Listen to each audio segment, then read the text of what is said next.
quite sure he's right. Obsessionally neurotic. Pretty dangerous, in fact. Let us never tolerate outrageous conspiracy theories. Do you mean you doubt your powers to convince him? Say it! Say it! All right, I'll say it. Worse than that. What I'm afraid of is his power to convince me. We're talking about putting a manifestly irresponsible man on national television. Sweetheart, be reasonable. War. This is the end game.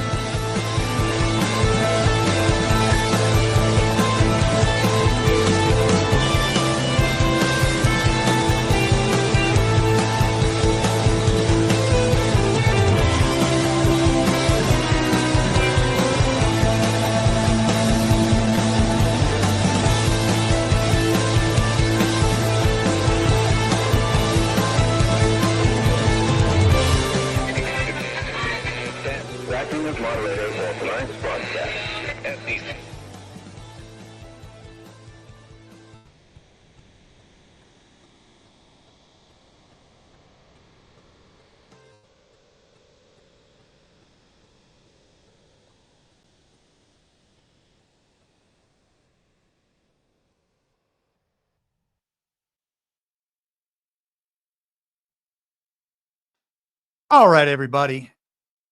It is Friday, April 4th, 2025, the 75th day of the Golden Age. I'm your moderator, Chris Paul. Let's be reasonable. Let's just get right into it. Donald Trump had one of the most interesting Truth Social posts yesterday. In the morning, we all woke up to such an interesting message. Whatever could he mean? Here's what he says. The operation is over. The patient lived and is healing. The prognosis is that the patient will be far stronger, bigger, better, and more resilient than ever before. Make America great again. That's quite a statement. What operation could he be talking about? Now, it sounds like he's talking about some kind of surgery or something. They have a sick patient attacked with a very deadly pandemic, perhaps, by the invisible enemy invading the body politic of America. We have to do something to heal this sick patient. So we're going to do an operation. And if you saw the episode on Wednesday, you can probably guess that I believe the operation was started 5 years ago. The chart that saved Trump's life, the little arrow on the bottom pointing to the beginning of May, the end of March, the beginning of May, or sorry, that's not how months work. The end of March, the beginning of April, back in 2020, Donald Trump had declared the COVID national emergency. He put the Defense Production Act into motion. Some say maybe the Stafford Act as well. But the idea would be that he was nationalizing various American companies in service of the war effort as a wartime president in response to the national emergency.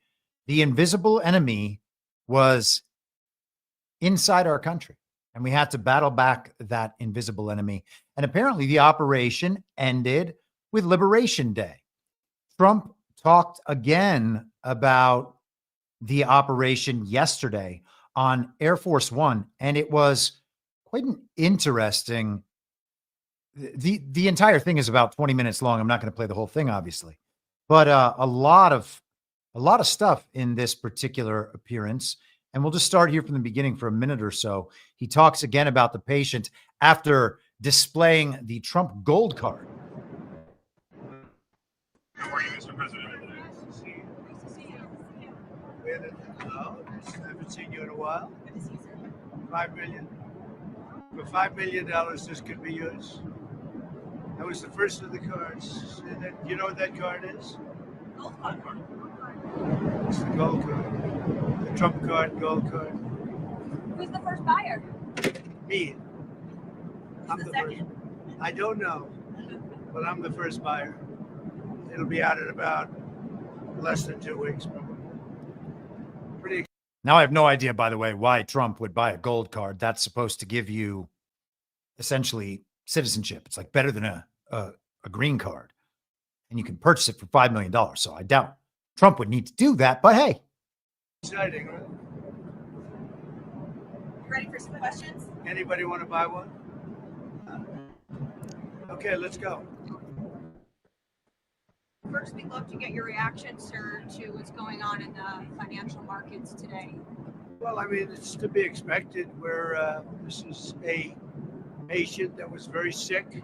We really inherited a terrible economy, as you know, with a lot of problems, including loss of manufacturing and plants closed up all over the country. You know, we've lost 90,000 plants since NAFTA, if you think of that.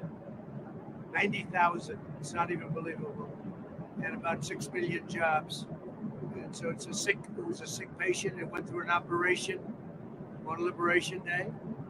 And it's going to be a booming country, a very booming country. It's going to be amazing, actually. And we see it because we have trillions of dollars committed to come in. Trillions. Sir, can I ask you, when you... So a sick patient and an operation. And he said we inherited a really terrible economy. And then he stretched that immediately all the way back to NAFTA. And I would imagine that if pressed, he would take it back even further through opening our economy to China through the 1980s.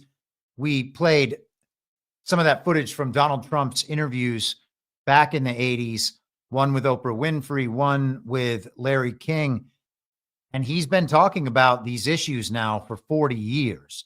And what we're talking about is the end of the top-down centralized control by the global regime over the entire global economy and world trade.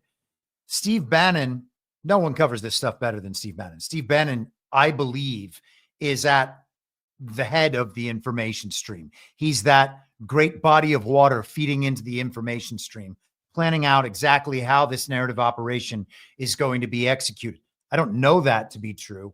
It just seems like he is kind of always directing things from a bit ahead of everyone else. And honestly, I don't know where we would be without that guy, to be perfectly frank. I think that Steve Bannon is a national hero and a national treasure. And he's my surrogate dad, as I've said before. He's not really my dad, obviously. But I love him, and nobody handles and analyzes these things better. And what an interesting bit of video yesterday on War Room. This is a few minutes long. I think it's worth playing. And tell me if you've heard these things discussed in this way before, maybe also on this here podcast.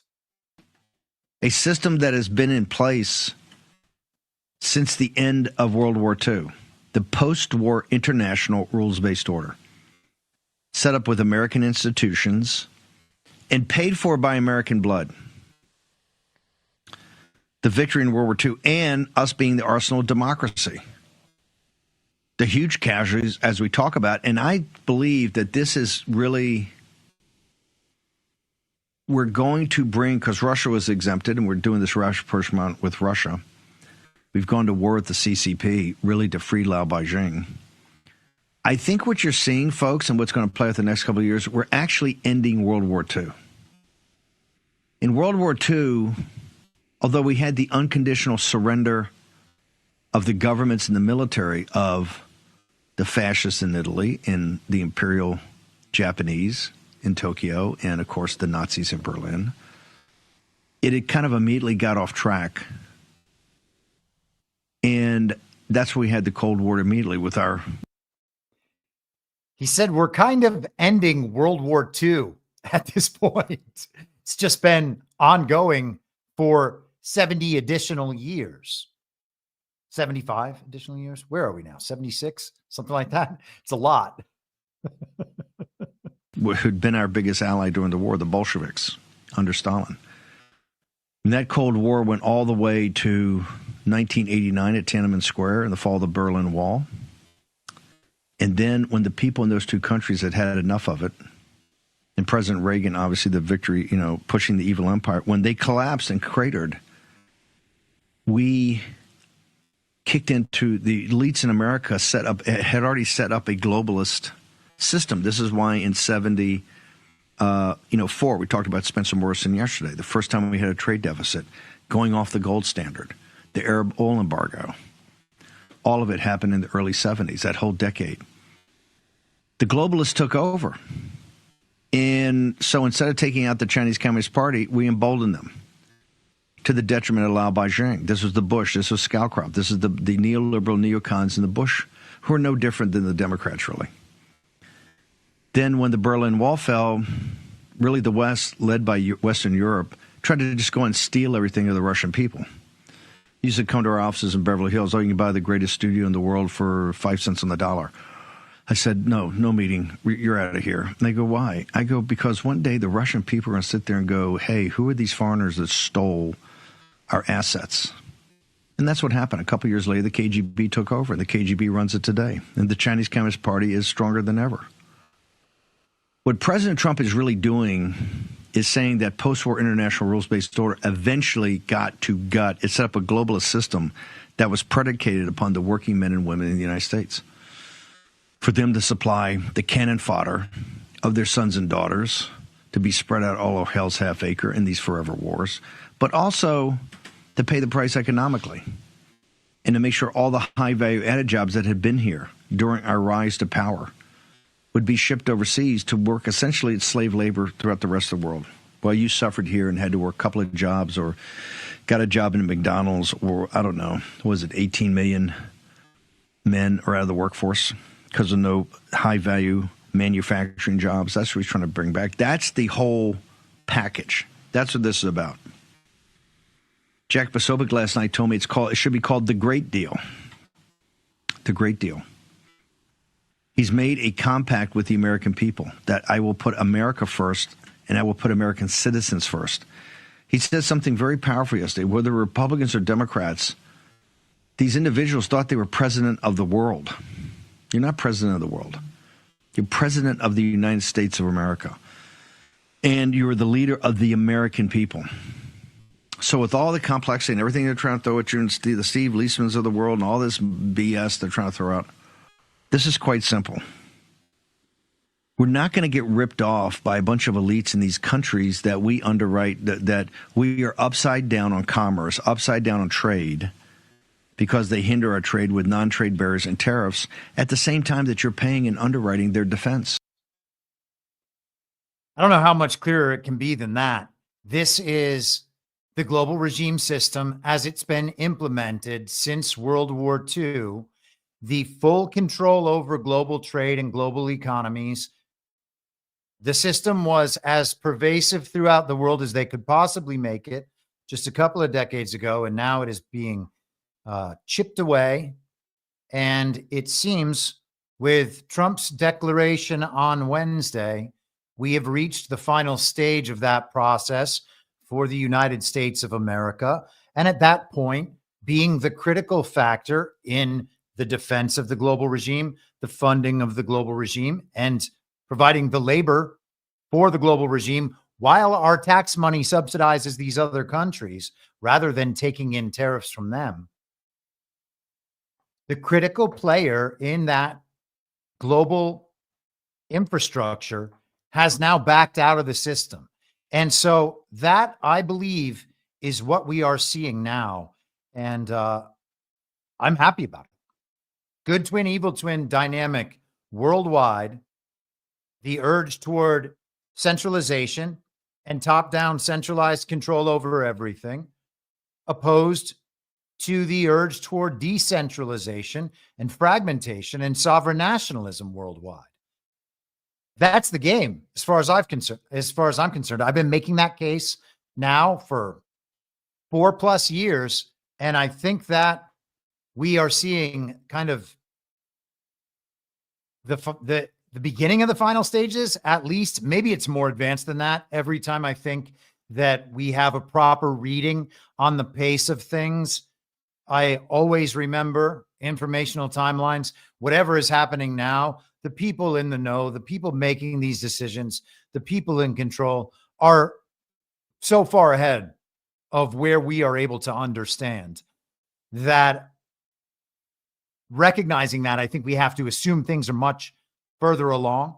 We've been hearing about the emergence of the multipolar world order from all corners of the earth over the last 4 years, but before that as well, particularly since though. And now that is in full view, I think, of a great part of the world. So we're going to talk about that in big part today, and then we'll get into some domestic stuff in a little bit. Trump also had this to say yesterday outside the White House. Like when a patient gets operated on, and it's a big thing. I said this would exactly be the way it is. We have $6 or $7 trillion coming into our country. I am guessing that that is probably pretty hard to hear for people. Hold for processing. I know Donald Trump posted a video. I think it's a shorter clip of those same comments, but hopefully it's at a better volume. Here we are. Let's just go ahead and try this instead. Apologies for the volume on that one. I think it's going very well. It was an operation, like when a patient gets operated on, and it's a big thing. I said this would exactly be the way it is. We have $6 or $7 trillion coming into our country, and we've never seen anything like it. The markets are going to boom, the stock is going to boom, the country is going to boom, and the rest of the world wants to see, is there any way they can make a deal? They've taken advantage of us for many, many years. For many years, we've been at the wrong side of the ball, and I'll tell you what, I think it's going to be unbelievable.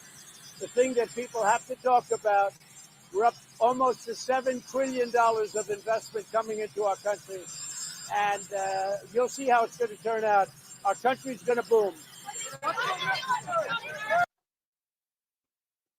Our country is going to boom. $7 trillion, he's saying now. I don't know if you wanted to go fact check that with what's been announced, that you would be able to add it all the way up to $7 trillion. So people would then say, Trump is lying. Trump's overestimating how much investment is coming in. Donald Trump is always way ahead of where the media is. Of course, he's way ahead of where we are as well, but he's way ahead of where the media is. We don't need to fact check Donald Trump by checking on the news or what's been officially announced. He knows what he's doing. How many times does he need to prove this to us? By the way, John and I had a brief discussion about this on Devolution Power Hour on Saturday. And he picked up on something as I was saying this that made him, he just pushed back a little bit and made me clarify, which was good.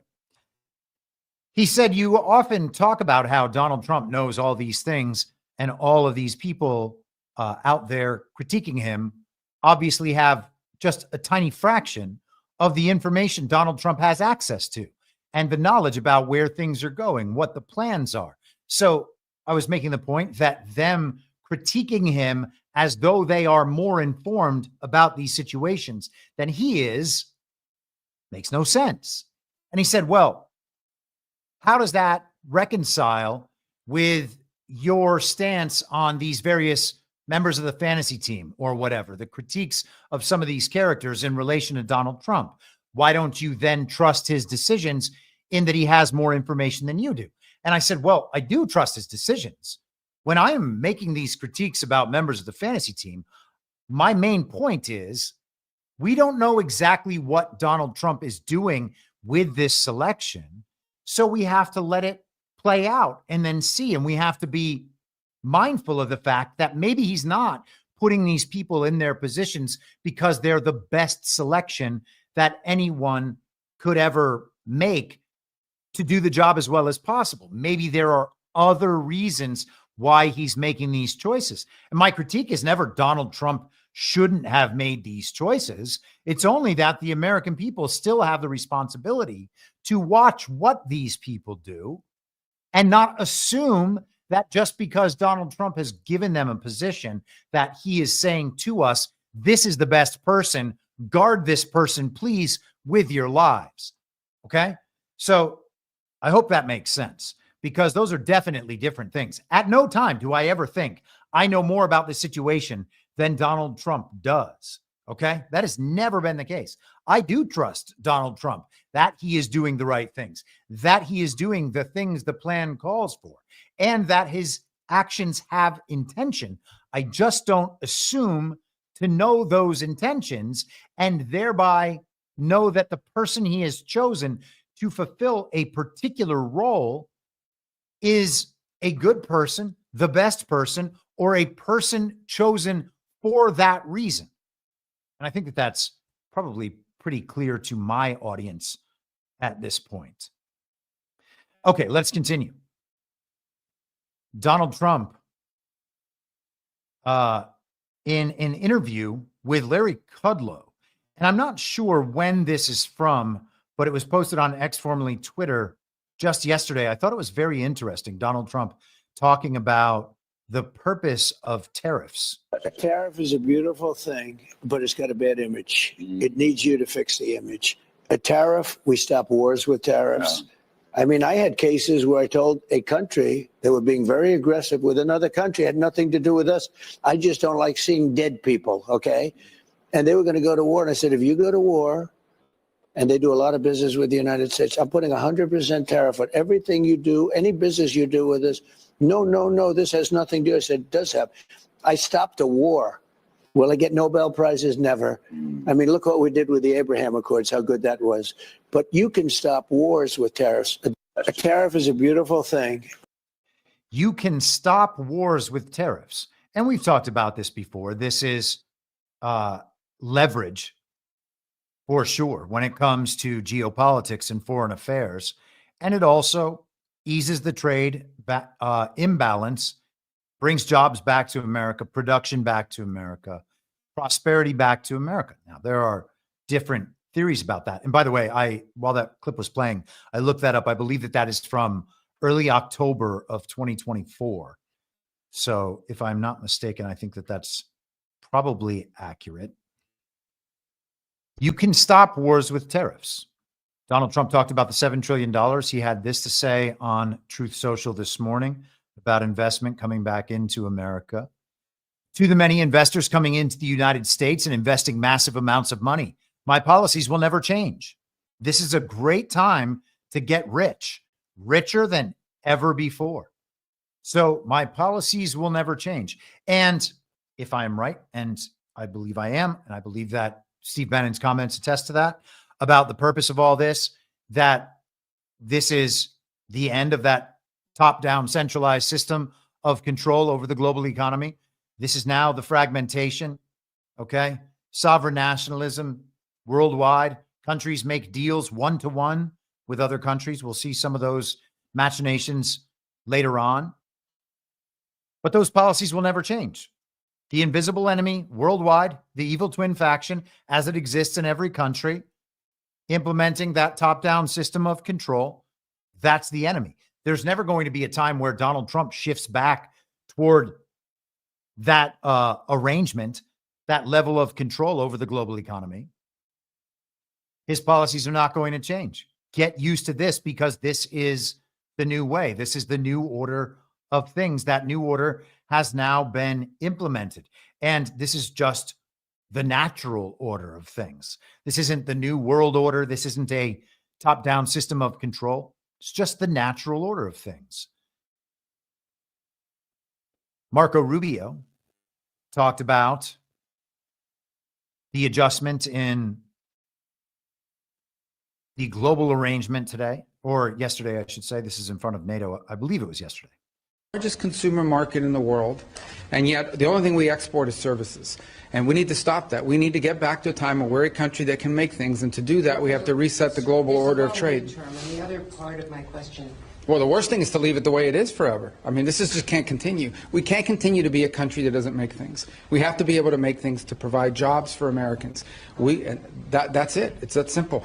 China is an example. I mean, it's outrageous. I mean, they don't consume anything. All they do is export and flood and distort markets, in addition to all the tariffs and barriers they put in place.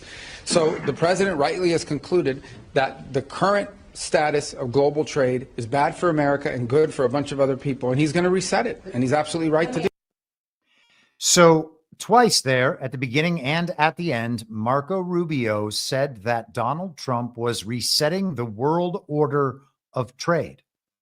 And Bannon, actually, toward the end of that clip, maybe I'll just pull it back up and head toward the end. He talks about the Great Reset and flips it back on its head, as we've talked about a number of times. Hijacking the Great Reset. That was an episode that I did, I don't know, a month ago.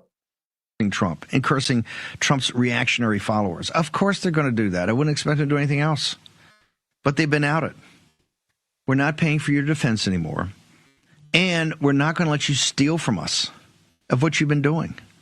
And you can have all kind of complicated, basically that's what it is. And Trump yesterday walked out in that magnificent backdrop of the Oval Office, but festooned with the American flag. Just amazingly beautiful. Great stagecraft there, guys. In the Oval Office, an overcast and I think slightly chilly day. Liberation Day. One of the most important days in American history. It'll be the national holiday, reminding and remembering people about President Trump long after he's gone, decades from now. It won't be his birthday. It'll be April 2nd. When he stepped on the world stage and told the globalists, your game is up. It's over. I hereby decree that we're going to have a different deal. A great deal. A great deal for the American people. And guess what? It'll work out for... Man, either I skipped over it or I didn't catch that part. But he said, Great Reset, you wanted to build back better. We're going to build back better this way. Kind of taking their plan, turning it around, right back on them. This is, so let's go through some of the freak out in response. This is the Washington Post, Fareed Zakaria, in the evening yesterday, Trump's trade war on reality. So it's a war on reality, you see. It's all just crazy. And we're just going to cut to the end here, these last couple of paragraphs. That's all you need to get the point of this. The rest of it is just Fareed Zakaria's examples from history and how things have been before, meaning they've been this way before. We've conditioned you to believe that all of these things are true. He would never lie to you about history. Sure, the news is fake now, but the history's real. Well, no, the history is just the fake news from before. If we stretch 50 years or 100 years into the future, and they are looking at history of this period right now, they're going to be looking at the mainstream media sources, the papers of record, etc., and the fake news of this moment will be the future's history.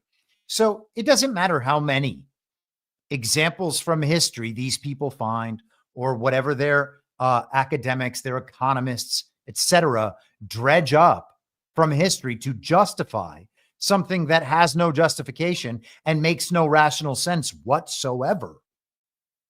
Doesn't matter how much of that they find. It violates every possible principle of reality. And the inversion here is obvious when he intimates that Donald Trump is the one trapped in the false reality. And remember, democracy, it dies in darkness. Zakaria says Trump's nostalgic worldview is rooted even further back than the 1960s. He looks fondly on the late 19th century, when, as he described this week, the United States had only tariffs and no income tax, and America was stronger economically than it has ever been compared with the rest of the world. This history is nonsense. In 1900, the United States accounted for about 16% of the global economy by one measure. It is now about 26% of it. Americans' standards of living and health are much higher today. Really? Really? I feel like we're constantly poisoned all the time. And maybe medicine has advanced. Also, their means of poisoning us have advanced. I'm sure they were poisoning us back then, too, by the way. I don't know that the percent of global economy is the key measure of our wealth and economic strength. But in acting out on his nostalgic fantasy, Trump might well end up dragging America back to what it was then, a poorer country dominated by oligarchs and corruption, content to swagger around its backyard and bully its neighbors, but marginal to the great currents of global economics and politics. Now, that is just preposterous, okay? First off, poorer country, we are $37 trillion in debt, supposedly. Now, our debt is to global regime bankers who we are at war with. And so when you win a war, you're not in debt to the losers of that war. It's also a regime fiat currency created out of nothing. So $37 trillion, I'm not terribly worried about that. But to suggest that we are a much wealthier country now while being $37 trillion in debt, a number so astronomical that it can't be paid off, and by some measures, as Bannon often talks about, considering the full financial picture, you could call us $100 trillion in debt. We are, back then, Zakaria says, we were dominated by oligarchs and corruption. What are we dominated by now? Oligarchs and corruption. Those are the biggest problems in the country. Those are the problems that the Trump movement has put Trump in place to fight against directly. We were content to swagger around our backyard and bully our neighbors. The American military, on behalf of the global regime, and no offense to the military, they don't make the plans, has been sent around the world to bully any country that opposes the global regime. So it's not just our backyard, it's everywhere. Africa, the Middle East, Asia, Europe, South America. Where don't we go to bully anyone who resists the global regime? It is incredible that you could even make this case, but he doesn't. And of course, they will continue to do it because they will go with whatever they've got at this point. And to reiterate a point I made last week and touched on briefly this morning on Badlands Daily, they're going to continue to try to cause as much instability as possible so that the feeling of the pervasive chaos throughout society creates a sense of anxiety in the people, which means that any change will be resisted and or rejected because change causes some level of anxiety and it makes things feel more chaotic. And when people have reached their limit on those feelings, they will then reject the change and reject whoever they believe is causing that change. And that's what we saw in 2020 through the very deadly pandemic, the summer of love, the stolen election, etc. All chaos, all anxiety, people saying this is what it's like in Trump's America. That's why we can't do this anymore. Doesn't matter that Joe Biden didn't receive 81 million real lawful American votes and no one could possibly believe that he did. All that mattered was that we were going to move on from Trump's America. Well, commies, how did that work out for you? Not so well. It made no sense at the time. Makes no sense now. But the chaos and the anxiety are the point, because if they can destabilize the American consciousness, then they might have a chance of getting everybody back onto the same page and rejecting the Trump agenda. And I believe that that is their goal. Ursula von der Leyen of the European Commission responded to the Trump tariffs yesterday. I am going to play her speech. It is a 6-minute speech, but she speaks slowly, and so I'm going to speed that up. It'll take about 4 minutes. I think it's worth hearing. This is the global response to the Trump tariffs as communicated by a woman that Sergei Lavrov, the foreign minister of Russia, refers to as Führer. Ursula von der Leyen. President Trump's announcement of universal tariffs on the whole world, including the European Union, is a major blow to the world economy. I deeply regret this choice. Let's be clear-eyed about the immense consequences. The global economy will massively suffer. Uncertainty will spiral and trigger the rise of further protectionism. The consequences will be dire for millions of people around the globe, also for the most vulnerable countries, which are now subject to some of the highest US tariffs, the opposite of what we wanted to achieve. The tariffs will also hurt consumers around the world. It will be felt immediately. Millions of citizens will face higher grocery bills, medication will cost more, as well as transportation. Inflation will go up, and this is hurting in particular the most vulnerable citizens. All businesses, big and small, will suffer from day one, from great uncertainty to the disruption of supply chains, to burdensome bureaucracy. The costs of doing business with the United States will drastically increase. And what is more, there seems to be no order in the disorder, no clear path through the complexity and chaos that is being created as all US trading partners are hit. In the past 80 years, trade between the European Union and the United States has created millions of jobs. Consumers across the Atlantic have benefited from reduced prices. Businesses have benefited from huge opportunities, leading to unprecedented growth and prosperity. And at the same time, we know that the global trading system has serious deficiencies. I agree with President Trump that others are taking unfair advantage of the current rules, and I'm ready to support any efforts to make the global trading system fit for the realities of the global economy. But I also want to be clear. Reaching for tariffs as your first and last tool will not fix it. This is why from the outset, we have always been ready to negotiate with the United States to remove the remaining barriers to transatlantic trade. At the same time, we are prepared to respond. We are already finalizing the first package of countermeasures in response to tariffs on steel. And we're now preparing for further countermeasures to protect our interests and our businesses if negotiations fail. We will also be watching closely what indirect effects these tariffs could have, because we cannot absorb global overcapacity, nor will we accept dumping on our markets.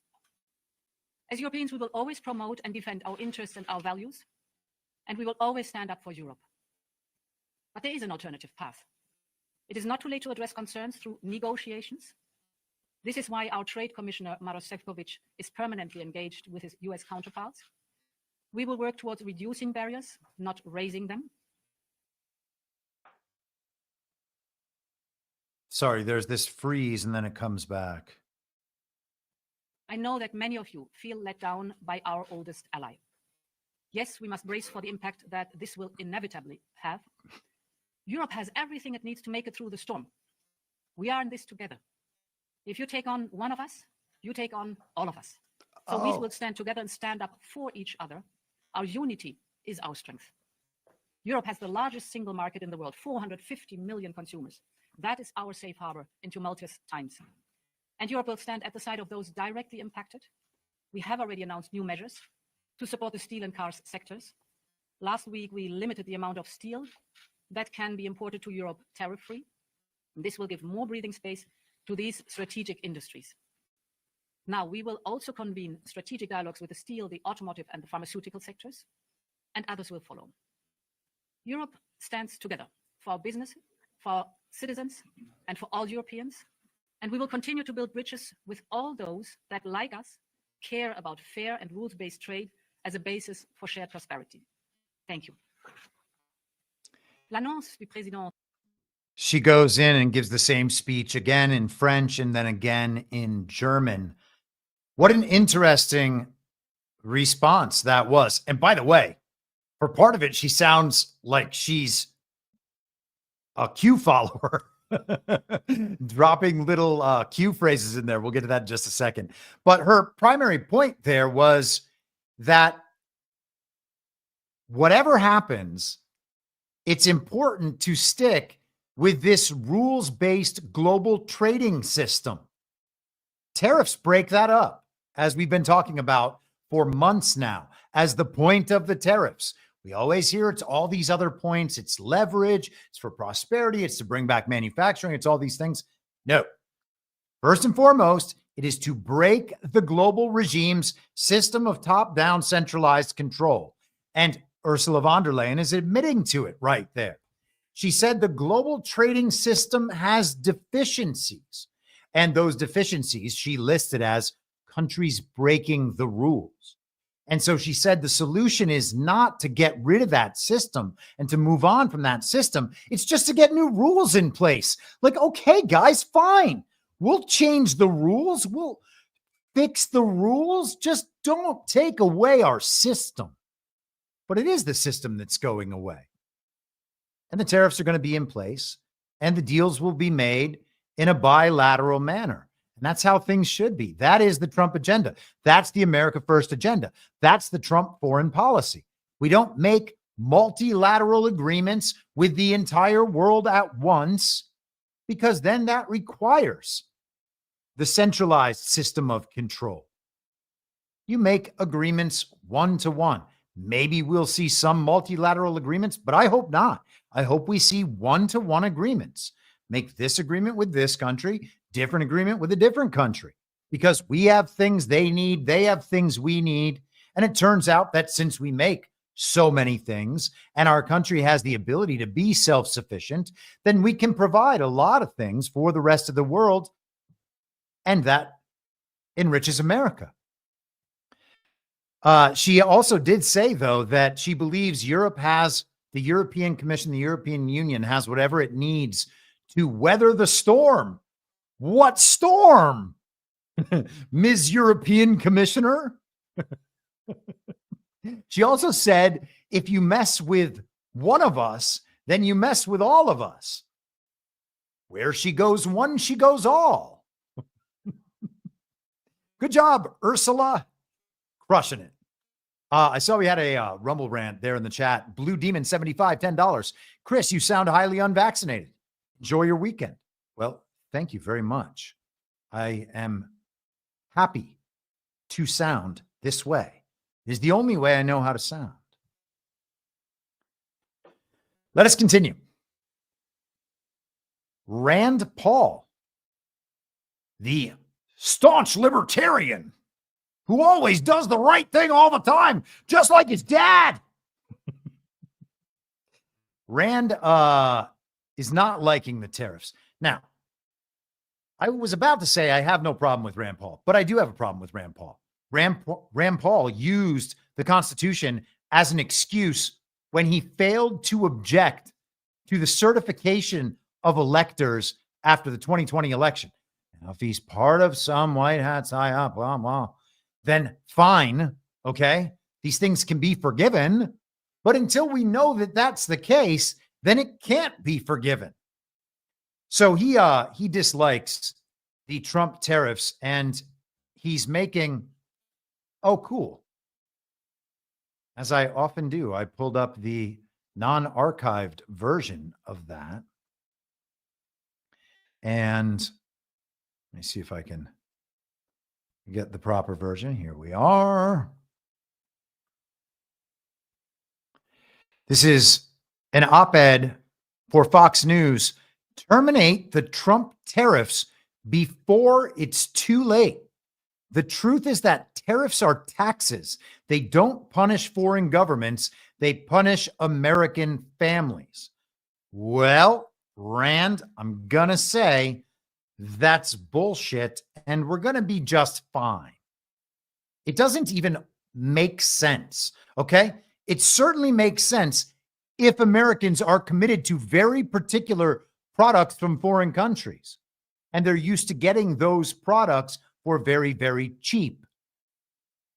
But if there are American alternatives, or those foreign companies begin manufacturing in the United States, well, then there's no tariffs and there's no taxes on those goods. So if you replace buying the American people replace the habit of buying foreign products with buying American products, which is good for America, well, then the problem just vanishes. So it is a consumption tax, perhaps, but it's one that people have a way to opt out of. Rand Paul, as did Fareed Zakaria, argued that history shows this plan just will not work. He concludes Republicans would be wise to rediscover their principles and oppose new and high taxes. My fellow Republicans can do that by supporting my bill, the No Taxation Without Representation Act, which would require Congress to approve any presidential proposal to impose tariffs before they are put into effect. The truth is that tariffs are taxes. They don't punish foreign governments, they punish American families. When we tax imports, we raise the price of everything from groceries to smartphones, washing machines, and every other conceivable product. It's time we saved the American people from high prices and prevent the Democrat restoration to power. It's time to terminate the tariffs. Now, is he saying that the Democrats are going to take back power based on Trump's tariffs? That's preposterous. Of course, they're not going to. And to the extent that they hold any power now, or that any part of the Uniparty holds power now, it is a direct result of our fake elections. And Rand Paul has no grounds to stand on when it comes to that issue because he accepts our fake elections. Could be because he benefits from our fake elections. Why is Rand Paul supporting the global regime's top-down centralized control over global trade as a libertarian? Oh, it's because everybody can do whatever they want. Isn't that amazing? There's the global regime version of libertarianism. It's like we have all these various options on how we can argue ourselves into the global regime system. Libertarians are also great at arguing for the global regime's moral degradation of societies because everybody can do whatever they want. I mean, take it or leave it. Some people like those points of view. Some people think that government should have no role in creating a culture. Maybe they're right. I'm not trying to argue that case. I'm not saying libertarianism has no points at all. I'm not saying that in the least. But their view of what global free trade means is, again, a total inversion of what it actually means. A top-down centralized control over the global economy based on all these countries can trade with all these other countries, while the top-down centralized control system is setting tariff rates and subsidizing nations that can't produce for themselves and can't be self-sufficient. That's not free trade. That is fully controlled trade. So, don't know where Rand's actual principles are coming into play here, but they don't make a whole lot of sense as far as I'm concerned. And it's not just about tariffs. We can have all the tariff and economic related conversations. At the end of the day, it's, do we accept the top-down centralized control over the world economy or not? That's the only question. And the answer is no, we don't. The way to break that system is through these tariffs. That's the end of the argument. We don't need to talk about economics and history and all this other bullshit premised on ideas that have no bearing on reality. Okay? They imagine the system that produces the effects that they then cherry pick from statistics and tell us, oh, this is the right thing to do. It is the same system, in essence, that brought us the COVID response. These people are insane, right? You have to trust the experts. You have to trust the data. And all of these things are wholly corrupted. So to trust any of them, rather than operating on basic principles, all the pragmatic and practical justifications you can ever find do not refute the basic principles that are unassailable. This is why getting down to first principles all the time is so important. All right, Andrew Yang. It's always good to be in league with Andrew Yang. Andrew Yang, the failed presidential candidate who then thought about building a third party for the 2024 cycle, the fake election cycle.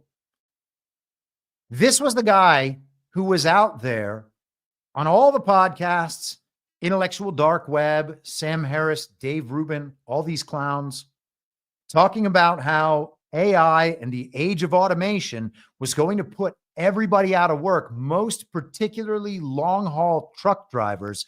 And therefore, because of this effect that was incoming, we were going to need a universal basic income. And of course, that is a key component of the global Great Reset agenda. All those useless eaters, well, we're just going to have to put them in their little boxes, plug them into the metaverse, have them watch streaming content all day long, talk to their friends online, form relationships with the OnlyFans girls. That's their reality. And so you'll just give them an allowance in terms of whatever electronic credits they might need to have their little food deliveries come in through Uber Eats or what have you, and they drift off into the techno dystopia. All of that would then be accomplished through a central bank digital currency. And because you can't have a job and you've kind of been brainwashed and conditioned and coaxed out of wanting to work in the first place because you basically have no more will to survive, you'll own nothing and you'll be happy. Well, then the savior is introduced, the savior being the central bank digital currency. And you say, yes, please give me that. I will accept all of these free credits that will pay for all of the things I need. And I will gladly drift off into that tech dystopia.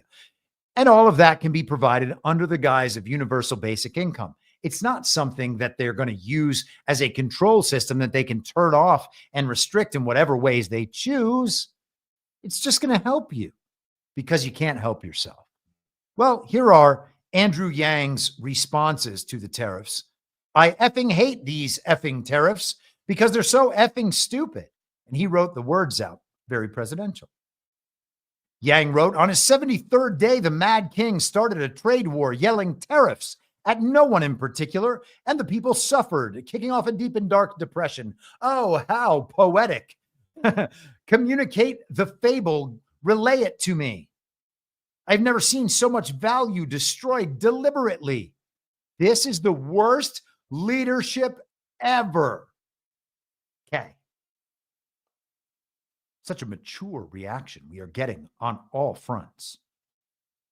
We were told in the lead up to the Liberation Day announcement, there was going to be market trouble. We discussed on Wednesday that the announcement was initially scheduled for 3 p.m. Eastern and pushed back to 4 p.m. Eastern when the markets close. And maybe that was to nullify a planned market reaction that afternoon while Trump was speaking. And people say, well, how could that happen? That's just a market response. All this is natural. Well, it's not natural. It's controlled by the same global system. And if you don't believe they are controlling it directly, even though they are, you should at least understand that if they have information dominance and can seed narratives throughout a society and convince enough people to move markets, which they absolutely can, then of course they're going to do that. So we had yesterday the story instead of on Wednesday.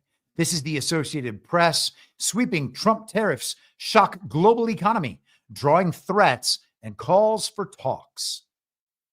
United States President Donald Trump's sweeping new tariffs on American imports shocked governments and investors around the world, swiftly spurring both threats of retaliation and calls for negotiation as industries scrambled and global stocks tumbled. Now, was anyone actually shocked by any of this? That would be awfully hard to believe.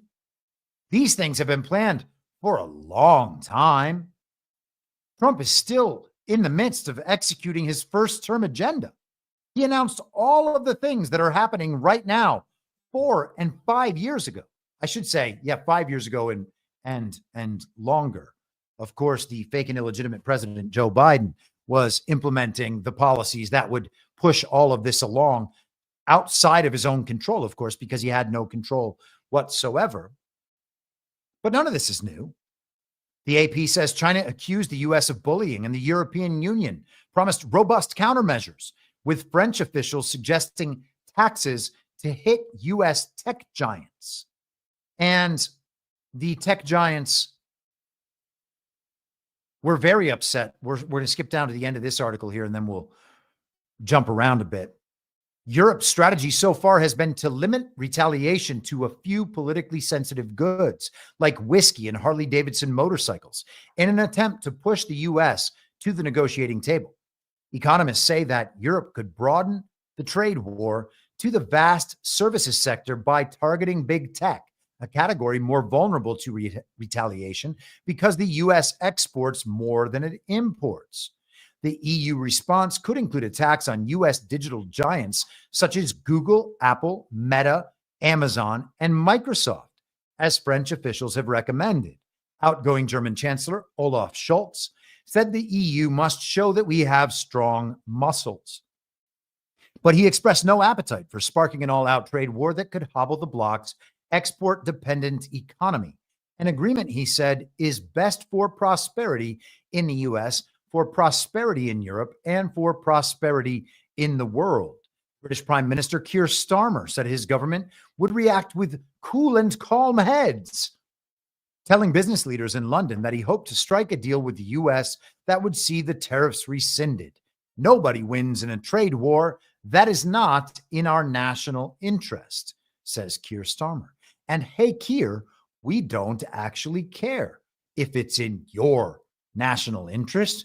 We care if it's in our national interest. And you are free to act and should act in a way that sees to your national interest. But that doesn't affect what the United States does in our national interest. The real question is, are you working in the national interest of your people or of the global regime? And hey, the City of London, the separate city-state in London, maybe he's referring to them. Their national interest is just the British Crown, the global bankers in the City of London. And so they are all operating on the behalf of those people. Karamaga in the chat, $30. APL, when you can. Well, I can.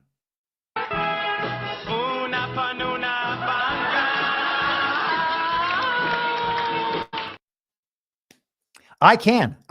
I always can. It is never a bad time to talk about Una Panuna Banca, also known as Anna Paulina Luna. But we don't really have any new Anna Paulina Luna news today. So we're going to stick with the famed stock market collapse of yesterday. This is CNBC. Magnificent Seven relinquishes more than $1 trillion as tech drives stock market nosedive. The Magnificent Seven stocks collectively lost more than $1 trillion in Thursday trading, a stunning milestone that underscores how President Donald Trump's tariff rollout crippled financial markets. Taken together, the 7 mega cap technology stocks that comprise the closely followed index lost around $1.03 trillion in market cap, according to a CNBC analysis of Thursday's session.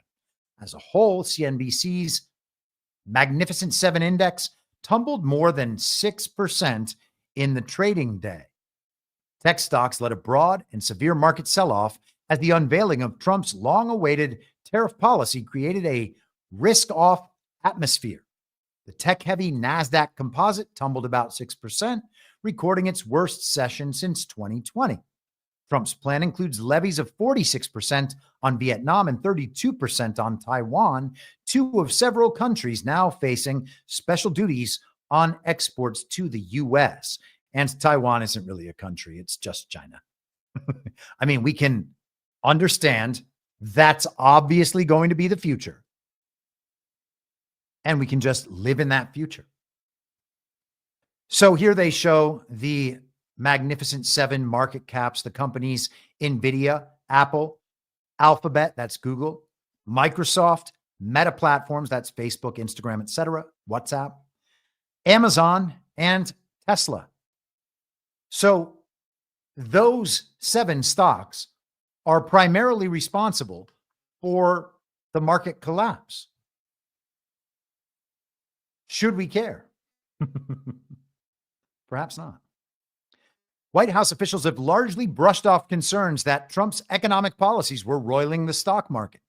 Treasury Secretary Scott Bessent said Wednesday that large market declines seen recently should be attributed instead to poor performance from technology companies, following the launch of an AI model by Chinese startup DeepSeek in January that took Wall Street and Silicon Valley by storm.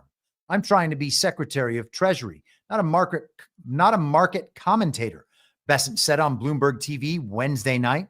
What I would point out is that especially the NASDAQ peaked on DeepSeek Day. So that's a Mag 7 problem, not a MAGA problem. So he's suggesting that the stock market drop yesterday was due to other factors or primarily related to other factors. And the DeepSeek thing, as we went through at the time, is very interesting. The AI was supposed to be where all this money was flowing. This is where all the important tech industry advances were going to come. The building of data centers with power plants right next to them, all for AI, we are told. Definitely not for Bitcoin, just for AI. And sure, Bitcoin mining with power plants right next to it is the same arrangement, but they're just talking about AI. And China's DeepSeek has made AI essentially the open source model that OpenAI was supposed to be, thus nullifying the importance, in some sense, of those AI advances, but not the Bitcoin advances. Isn't that interesting?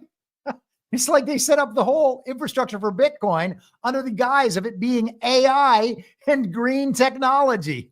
How did that happen? It's crazy. Donald Trump was talking yesterday in that same event on Air Force One about manufacturing and tech manufacturing coming back to the United States. And what did he talk about? Manufacturing centers with power plants right next to them. It's crazy, huh? It's crazy how a plan comes together. And some might say, my friends G Money would say, that the operation is less about extricating the United States from the global system of trade and more about implementing Bitcoin to battle the global regime bankers. I would suggest that the plan is bigger than just Bitcoin, though that is a very, very important element of it. He and I have that argument regularly. And that's fine. Okay, let's continue. This is a man named Peter Tuchman, who refers to himself as the Einstein of Wall Street. His formerly Twitter profile says he is the most iconic stockbroker at the New York Stock Exchange and the most photographed man on Wall Street. So he sounds like a raging narcissist. I'm not particularly familiar with this man, but he has a meltdown worth watching. Hey guys, this is the Einstein Wall Street from the floor of the New York Stock Exchange, greatest financial institution in the world, or whatever is left of absolute, utter madness here today. I don't know, really. This makes absolutely no sense. There's absolutely no reason for this to be happening. Absolute irresponsibility. The way this story has been disseminated, nobody knows anything more about tariffs than they did yesterday, except some insane number came out that was figured out by, I don't know, putting two apples, 2 carrots, and a bag of cashews together, dividing it by 2, multiplying by 9, and coming up with a number that absolutely has decimated the stock market. I don't use this word crash lightly, but this was a mini crash, down 5% in my book. Dow Jones Industrial Average closing at the low, down 1,700 points. The S&P 500 closing down 277 handles. That is insane. Everything on that screen is green. Everything on that screen is red. It is bleeding. I have a red-green deficiency. I'm colorblind. That's the only silver lining of the day. I thought it was green. Look at that. You see that? That is what you call blood in the friggin' streets. Everything. Russell down 134. Oil down 8%. I mean, what we got promised narrative about tariffs. We got promised prices would go lower. We were promised that this was going to get worse for a little while, but it'll all come out in the wash. I mean, come on. That's absolute friggin' insanity. This is irresponsible. Absolutely irresponsible. After 6 weeks of a completely confused messaging, okay, to then come out yesterday and lay down, unpack this bag of friggin' dirty laundry that made no sense whatsoever. Absolutely no clarity, no direction, no nothing. And look, the market's telling you what it thinks. Are you telling me that this works for anybody? That anybody can look at this and go, this is the way it was supposed to be? This is the vision I had? Come on. Absolutely ridiculous. Irresponsible is the best word I can use to describe it. And he just goes on screaming like that for like another minute and a half. Just ridiculous, irresponsible meltdown. Has your life been destroyed by the stories you have heard in the news about stock market crashes? Are you feeling it? Is your life being destroyed? Now, it's funny because there are people out there, by the way, whose retirement funds are heavily invested in these tech stocks, and how those were doing yesterday or 3 days ago relative to how they're doing today. Well, they're probably worse, but it's not like they were necessarily just going to go up forever based on these 7 tech stocks that have held up the stock market for years. This is one of the normies on the All In podcast, Chamath Palihapitiya, I think might be how you say his name, and I'm not trying to mispronounce it. Sometimes I am trying to mispronounce names, but not this time. He said, this was today, the stock market is crashing. Trump has ruined everything. This is the end. Or to quote the great Dave Chappelle, and hear me out when I say this, you could shut the F up. The stock market has simply wrung out Biden's last gasp of free money before he lost the election.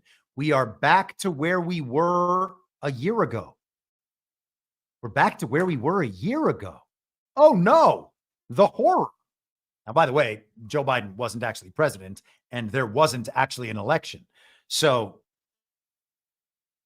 as I said, one of the normies on the All In podcast, they don't understand these things, apparently. They believe that Joe Biden really received 81 million real lawful American votes.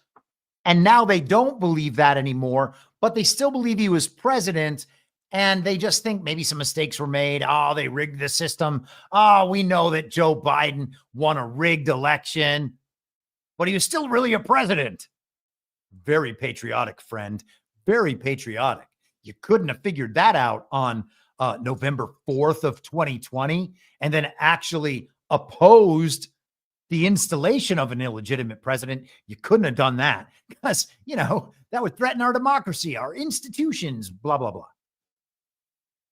But congratulations, guys. It is good that you are not freaking out and rather opposed to the freak out. Here is the chairman of the Federal Reserve, Jerome Powell. Tariffs will be working their way through our economy and are likely to raise inflation in coming quarters. Reflecting this, both survey and market-based measures of near-term inflation expectations have moved up. By most measures, longer-term inflation expectations, those beyond just the next few years, remain well anchored and consistent with our 2% inflation goal. So inflation, and I actually forgot to discuss this the other day when we were talking about Hakeem Jeffries and his recession day. It's not liberation day, it's recession day. To the extent there is an actual problem, it would be due to inflation, and that would be because the global regime bankers are messing with the currency and with the economy. And some of that is going to have to be expected. And again, all this has been baked into the cake for a really long time. We went through the first part of this cycle in 2020. We're going through the next part of it right now. And these things were planned as part of the Great Reset and have to be accounted for and counter-planned against if we are to hijack that Great Reset. You know, we can hope that we're not just being dog-walked into a far worse version of dystopia than any of us could have ever imagined with Donald Trump leading the charge. I don't believe that. I know most of you, or I know all of you, don't believe that. There are some that do believe that. And it's always premised on the case that Donald Trump is a Zionist and he's doing the Zionists' bidding and blah, blah, blah, blah, blah. That argument, I think, is dismissible, out of hand, but people are going to stick to that for as long as it takes Donald Trump to make it clear that being Israel first is not being America first. And some people might have thought maybe he did that the other day when he imposed a 17% tariff on Israel. Interesting choice of amounts.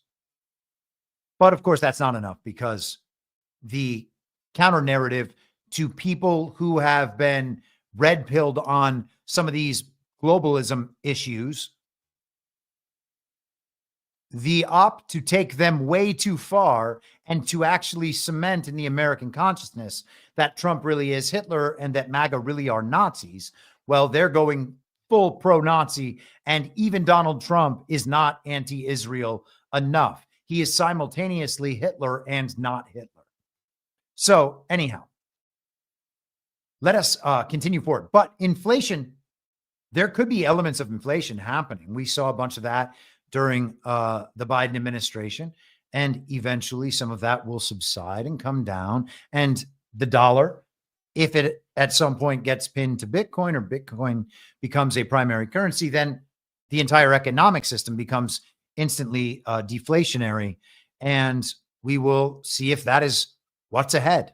I certainly can't predict that part of the future, though other people are well aware of that future already being real and being implemented. And again, I call your attention to information timelines, understanding that as much as we can glean from the information we are given, watching the markets, studying Bitcoin and cryptocurrencies, studying American economics and our monetary system, we can do all of that work and still not be caught up to real time, knowing that there are people actually making and implementing decisions that we're not going to even catch sight of for years down the road. So whatever the status of things right now, the real status is still well out in advance of that, which is why I am a proponent of maximalist thinking. Okay. And I will eventually write and talk much more about that at some point in the future. But if you can understand the global regime's goals, and you understand that the global regime is the enemy, and it's that system of top-down centralized control that must be opposed at all times, well, then you figure out exactly what their ideal is down every single vertical you can detect it, and then figure out what the polar opposite of that is.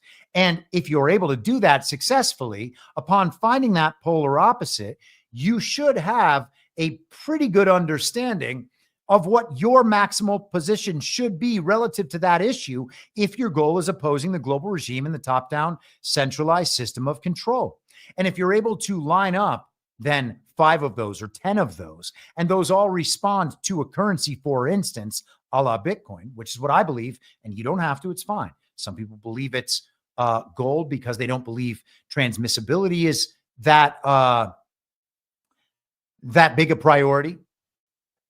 But if you are able to find the worst, a set of the worst possible outcomes that align with the global regime's ideals down a bunch of verticals, and you are able to locate some approximate polar opposite, then you can figure out what a maximalist choice to combat the global system would then be. And then it makes sense to be a proponent of those things in the real world that are visible as a collection of those ideals, those polar opposite ideals from the evil twins ideals.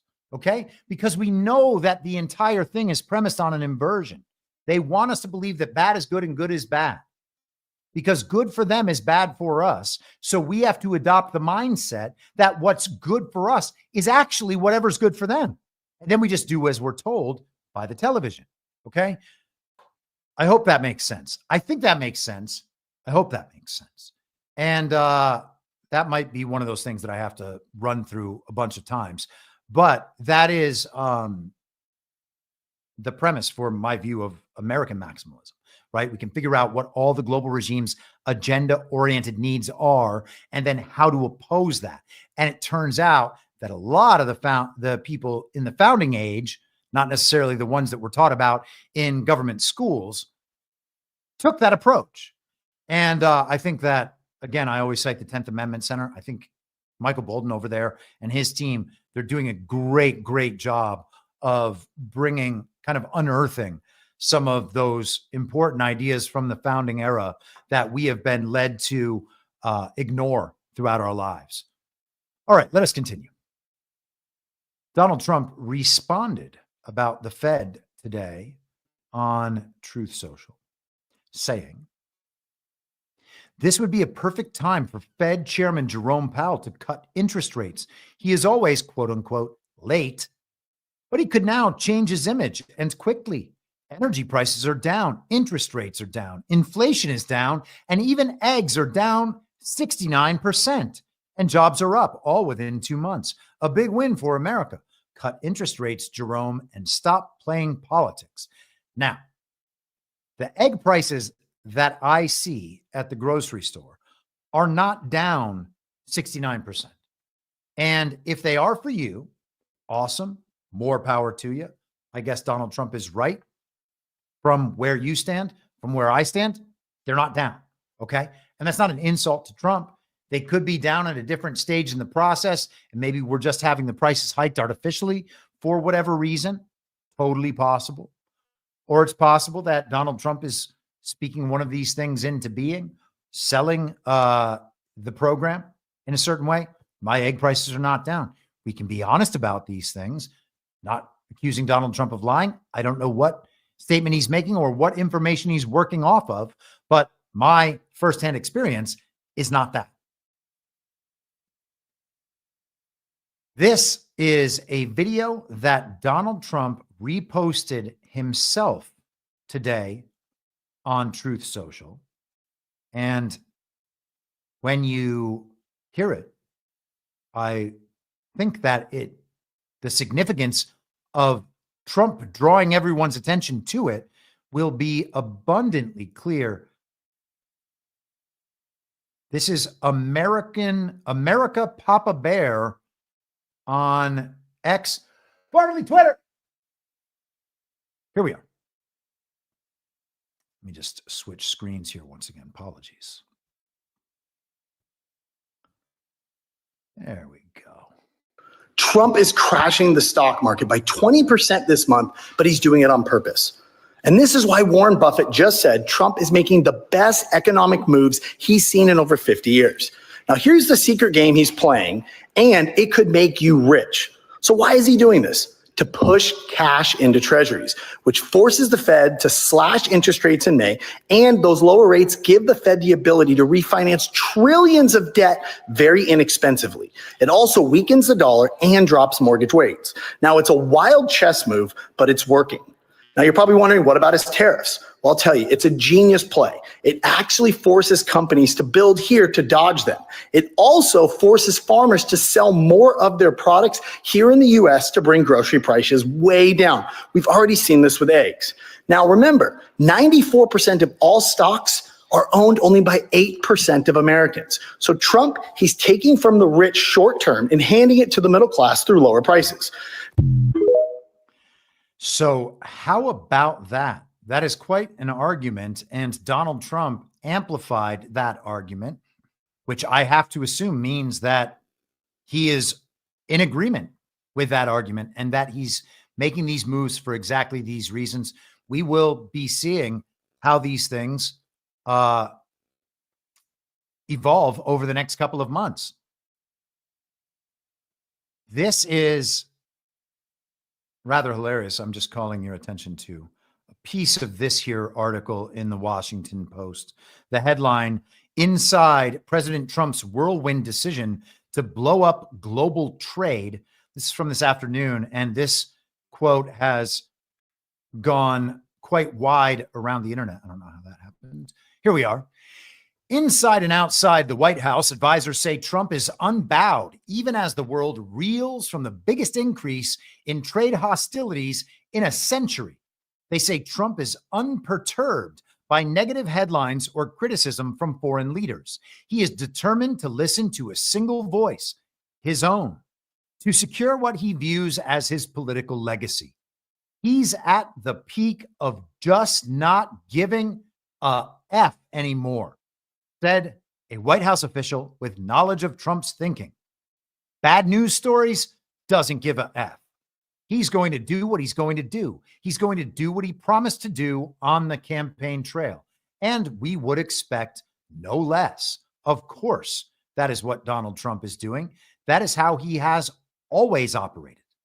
And it is a wonderful, wonderful thing. I would also mention in Donald Trump's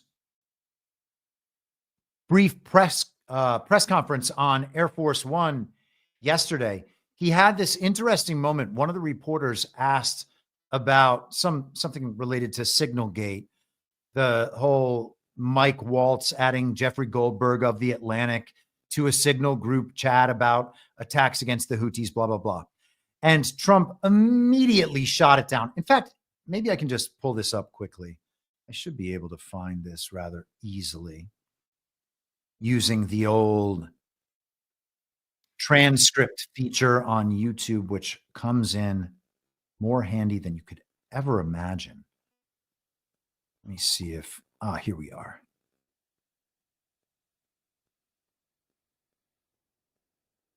Okay, here we are.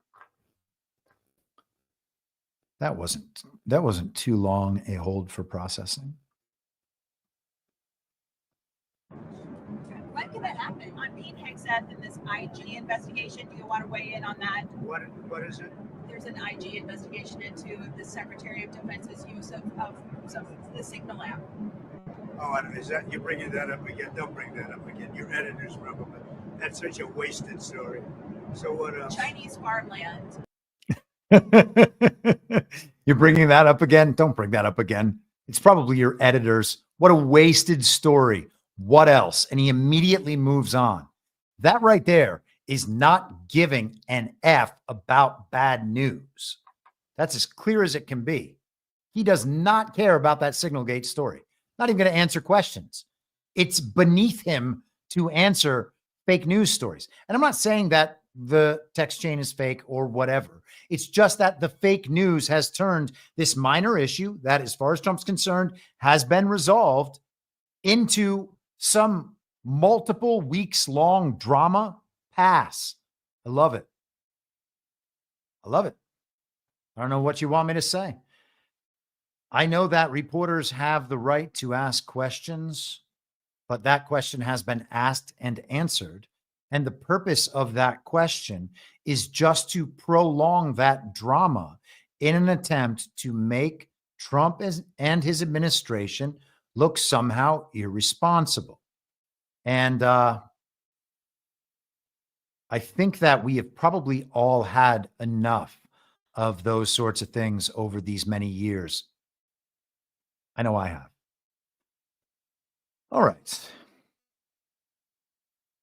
So we talk often about these informational timelines. We talk often about how the things Donald Trump implemented in 2020 are only becoming visible now because we had this period, this pause in reality, essentially, or in the communication of that reality to us. And in the meantime, we had a number of fake stories all premised on a totally illegitimate government led by a fake and illegitimate president who didn't actually win an election. And during that time, we had fake elections. We had fake wars. I know it's not all fake. I know it's not all fake. But they communicate it to us in such fake ways all the time, and none of it is actually verifiable. So at some point, don't you have to wonder just how fake it is? Why is it fake at all? We're supposed to be getting real news, aren't we? If we're going to commit ourselves to fighting wars overseas and hating people to the point where we don't care if they're just indiscriminately bombed, we should at least know that the stories are true, but we don't, and we can't, because that's not how it works. Information just doesn't work that way. Yet we still proceed as if it does. Nonetheless, we can detect so many of these issues happening years ago, or being told to us as though they are happening now, actually did happen years ago. And so we have this, the China response. That is one of the most prominent news stories of the day, and we'll get to that in just a second. But before we do that, this is from September 7th of 2020. Trump again raises the idea of decoupling the economy from China. And this was Reuters, the mouthpiece of the global regime. Trump talked about the decoupling throughout his first term. He had a deal in place with Xi Jinping. And then, gosh, the invisible enemy came out of China. The very deadly pandemic came out of a Wuhan lab, to the extent it was real, and it probably wasn't real. So it didn't come out of a Wuhan lab, but they were studying viruses there. So, hey. With the election approaching, President Donald Trump on Monday again raised the idea of separating the U.S. and Chinese economies, also known as decoupling, suggesting the United States would not lose money if the world's two biggest economies no longer did business. So when you mention the word decouple, it's an interesting word. Trump told a labor news conference at the White House in which he vowed to bring jobs back to America from China. We lose billions of dollars. And if we didn't do business with them, we wouldn't lose billions of dollars. It's called decoupling. So you'll start thinking about it, Trump said. Trump, who long touted friendly ties with Chinese President Xi Jinping as he sought to make good on promises to rebalance a massive trade deficit, has made getting tough on China a key part of his campaign for re-election on November 3rd. He has accused his Democrat opponent, Joe Biden, who leads in most opinion polls, of being soft toward Beijing. If Biden wins, China wins, because China will own this country. Biden, for his part, has criticized Trump's phase one trade deal with China, saying it is unenforceable and full of vague, weak, and recycled commitments from Beijing.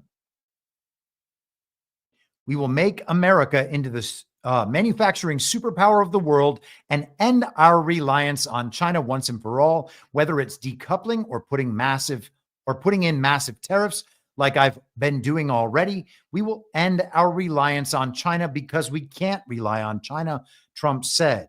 We will bring jobs back from China to the United States, and we will impose tariffs on companies that desert America to create jobs in China and other countries. So, decoupling from China in 2020, and now we are decoupling from China again in 2025. Isn't that incredible? How could it be that the things that happened then are also happening now? I know. 2020, very deadly pandemic, the summer of love, the fake election, Joe Biden's fake and illegitimate presidency, along with all of the other issues that we were shown on television. And they were shown in ridiculous ways. The Afghanistan withdrawal, we did withdraw from Afghanistan. I'm not saying we didn't. And I'm not saying that there weren't attacks during that withdrawal by the global regime on American forces. All of that could have happened. But still, the stories about that withdrawal and all the drama surrounding it had to be fake. The footage of the last plane out of Kabul was totally fake. And now people are recognizing it. All of a sudden, out of nowhere last week, there was just like a wave of people finally understanding that that was fake. Congratulations, everybody. Welcome to August of 2021. By the way, it just wasn't the last plane out of Kabul. Planes just kept leaving the airport as if nothing happened. But something definitely happened. And control over Afghanistan was returned to the Taliban, who immediately shut down the opium trade and then did photo shoots on those little pedal boats just around in a lake. Let's find Taliban paddle boats. I bet it brings me right to it.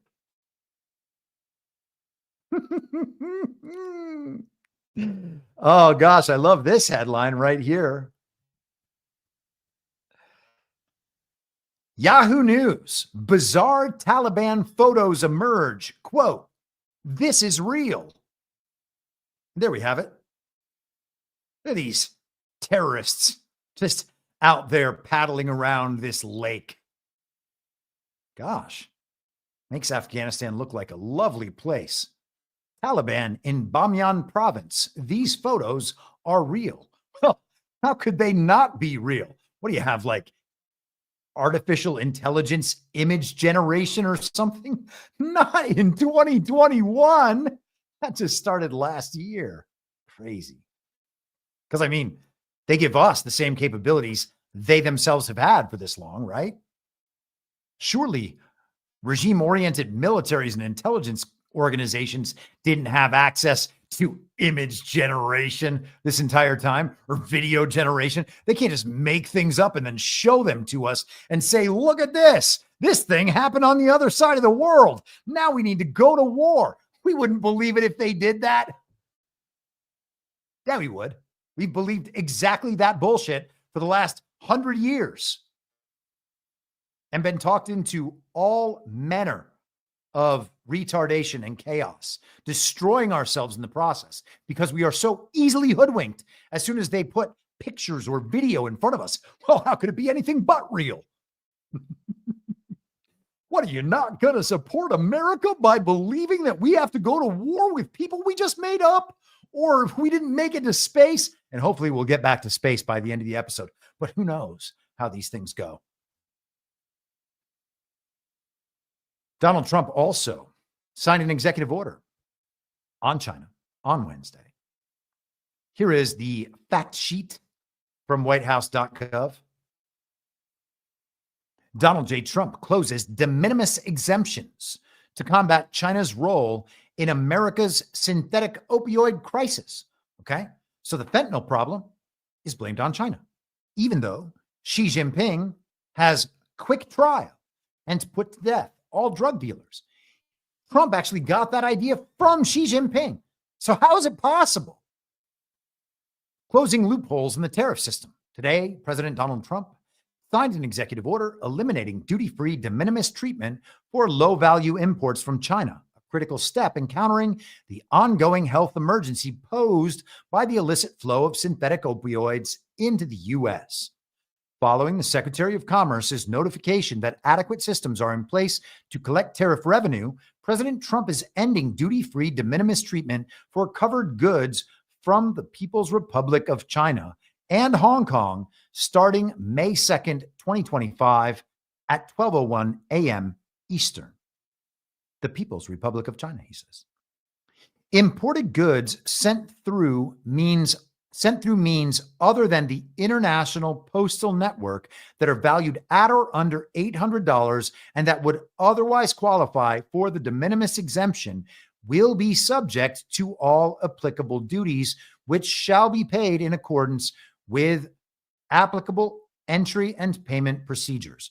All relevant postal items containing goods that are sent through the International Postal Network that are valued at or under $800 and that would otherwise qualify for the de minimis exemption are subject to a duty rate of either 30% of their value or $25 per item, increasing to $50 per item after June 1st, 2025. This is in lieu of any other duties, including those imposed by prior orders. Okay. And so there were essentially these loopholes. And through those loopholes, we were being flooded with cheap Chinese goods. And this is an attempt to cut that off. And actually, you know what? Let me bring that back up and we'll go just down to the synthetic opioid related section there further down. Combating China's role in the opioid crisis. President Trump is targeting deceptive shipping practices by Chinese-based shippers, many of whom hide illicit substances, including synthetic opioids, in low-value packages to exploit the de minimis exemption. On average, CBP processes over 4 million de minimis shipments into the U.S. each day. That sounds like a financial windfall if all of those immediately begin seeing an import tariff. The Chinese Communist Party, which exerts ultimate control over the government and enterprises of the PRC, and again, think of the Chinese Communist Party in a one-party state as the American Uniparty, okay? That is the evil twin faction in China. It doesn't mean all of China is the CCP just because the CCP controls China to whatever extent. Just the same in America. The Uniparty still may control big parts of the American federal government. And as they say, so America goes to some extent. That doesn't mean it's the only faction in power in America. And we have Donald Trump opposing the Uniparty in America. And I think we can admit that Xi Jinping seems to be opposing the CCP in China and has gone after corruption within the CCP in a way you might expect Donald Trump to go after corruption here in America over the course of the rest of this term, and then maybe his next term, and maybe the term after that. So they exert ultimate control over the government and enterprises of the PRC, and he says they have subsidized and otherwise incentivized PRC chemical companies to export fentanyl and related precursor chemicals that are used to produce synthetic opioids sold illicitly in the United States. And they often talk about how that is done in Mexico. Many PRC-based chemical companies hide illicit substances in the flow of legitimate commerce, including through false invoices, fraudulent postage, and deceptive packaging. While the U.S. previously offered a generous de minimis exemption, China enforces strict import restrictions and tightly limits de minimis exemptions, showing no similar leniency toward U.S. shipments. And so again, it's a reciprocal thing. Last fiscal year, CBP apprehended more than 21,000 pounds of fentanyl at our borders, enough fentanyl to kill more than 4 billion people. It is estimated that federal officials are only able to seize a fraction of the fentanyl smuggled across the southern border. These drugs kill tens of thousands of Americans each year, including 75,000 deaths per year attributed to fentanyl alone. And we used to compare the number of deaths during COVID to 9/11. So that would be, trying to do the math here. Quick math. 25 9/11s every year. More Americans are dying from fentanyl overdoses each year than the number of American lives lost in the entirety of the Vietnam War.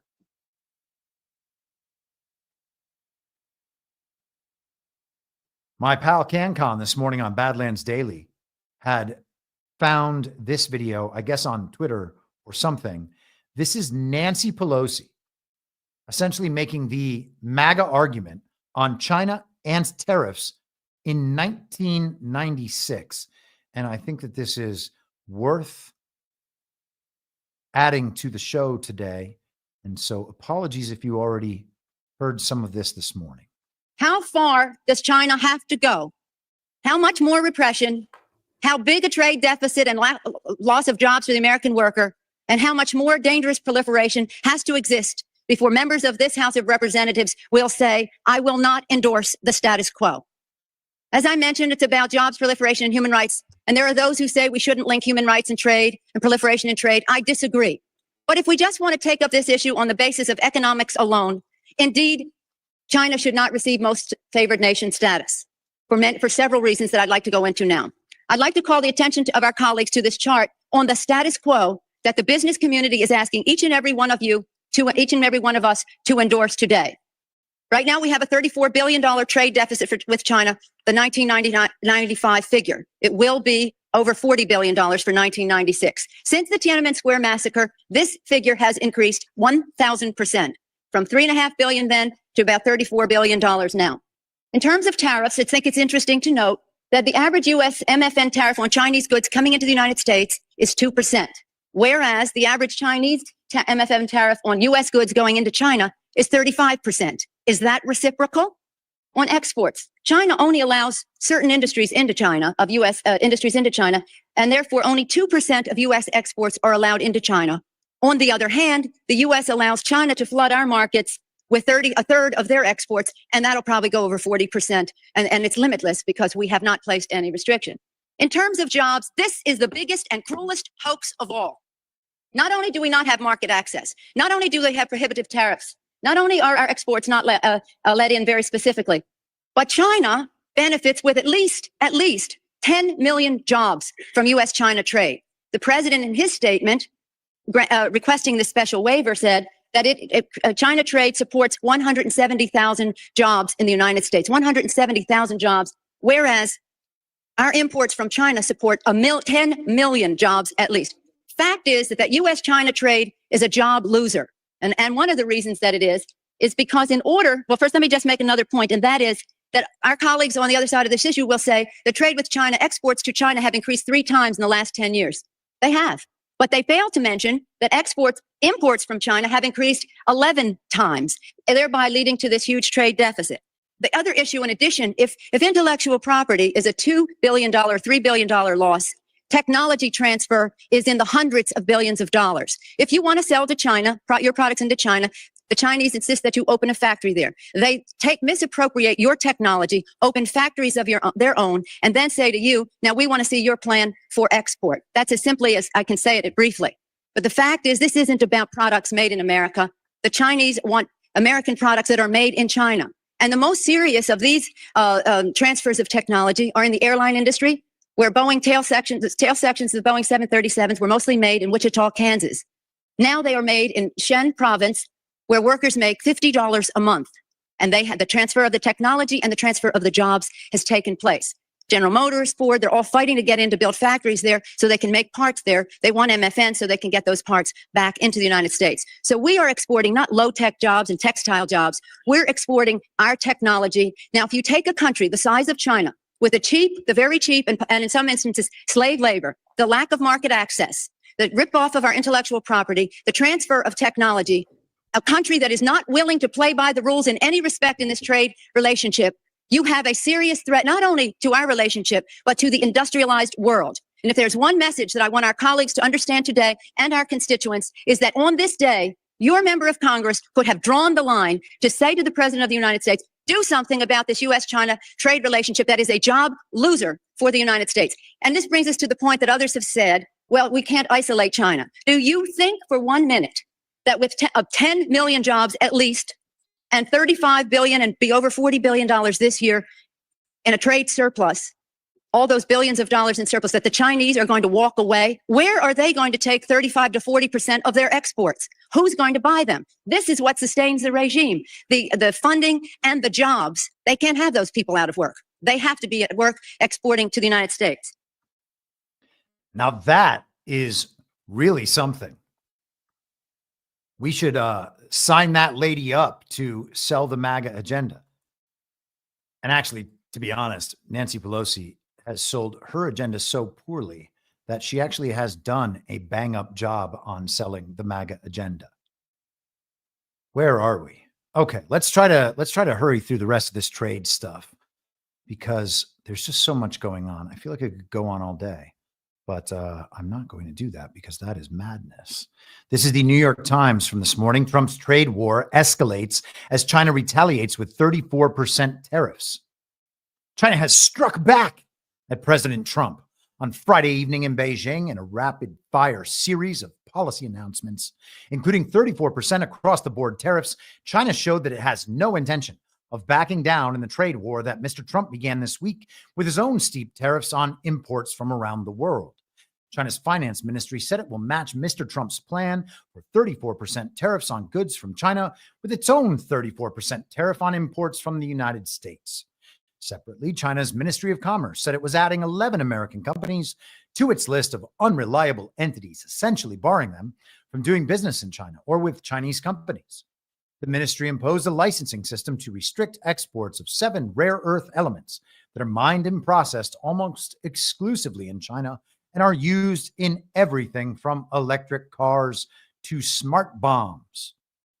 The Commerce Ministry also announced it was beginning 2 trade investigations into American exports of medical imaging equipment, one of the few manufacturing categories in which the United States remains internationally competitive. And there was one other thing I wanted to get here.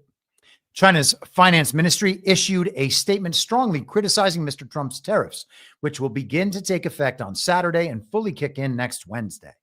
This practice of the U.S. is not in line with international trade rules, seriously undermines China's legitimate rights and interests, and is a typically unilateral bullying practice, the ministry said.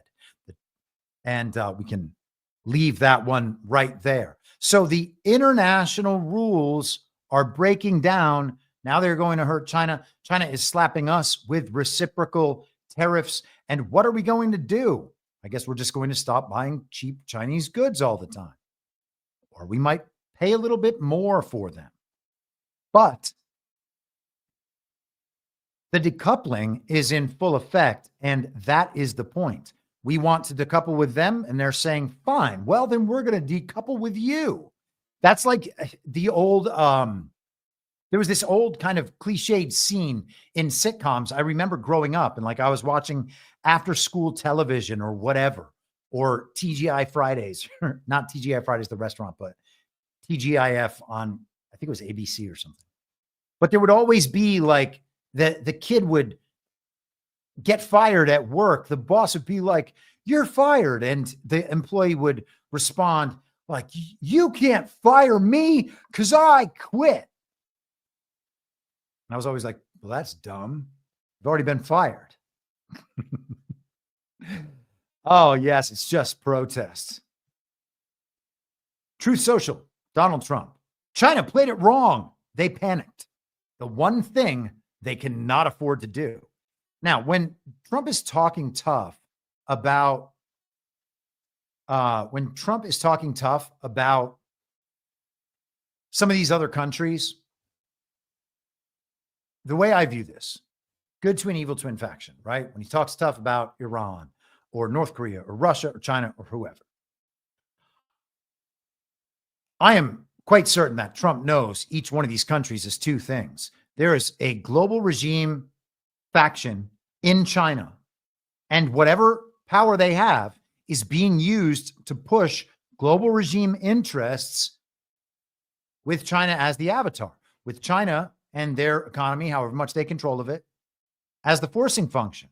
The same thing they do in Venezuela. They don't control Nicolas Maduro, but they do control the parliament that they've set up and manufactured down there.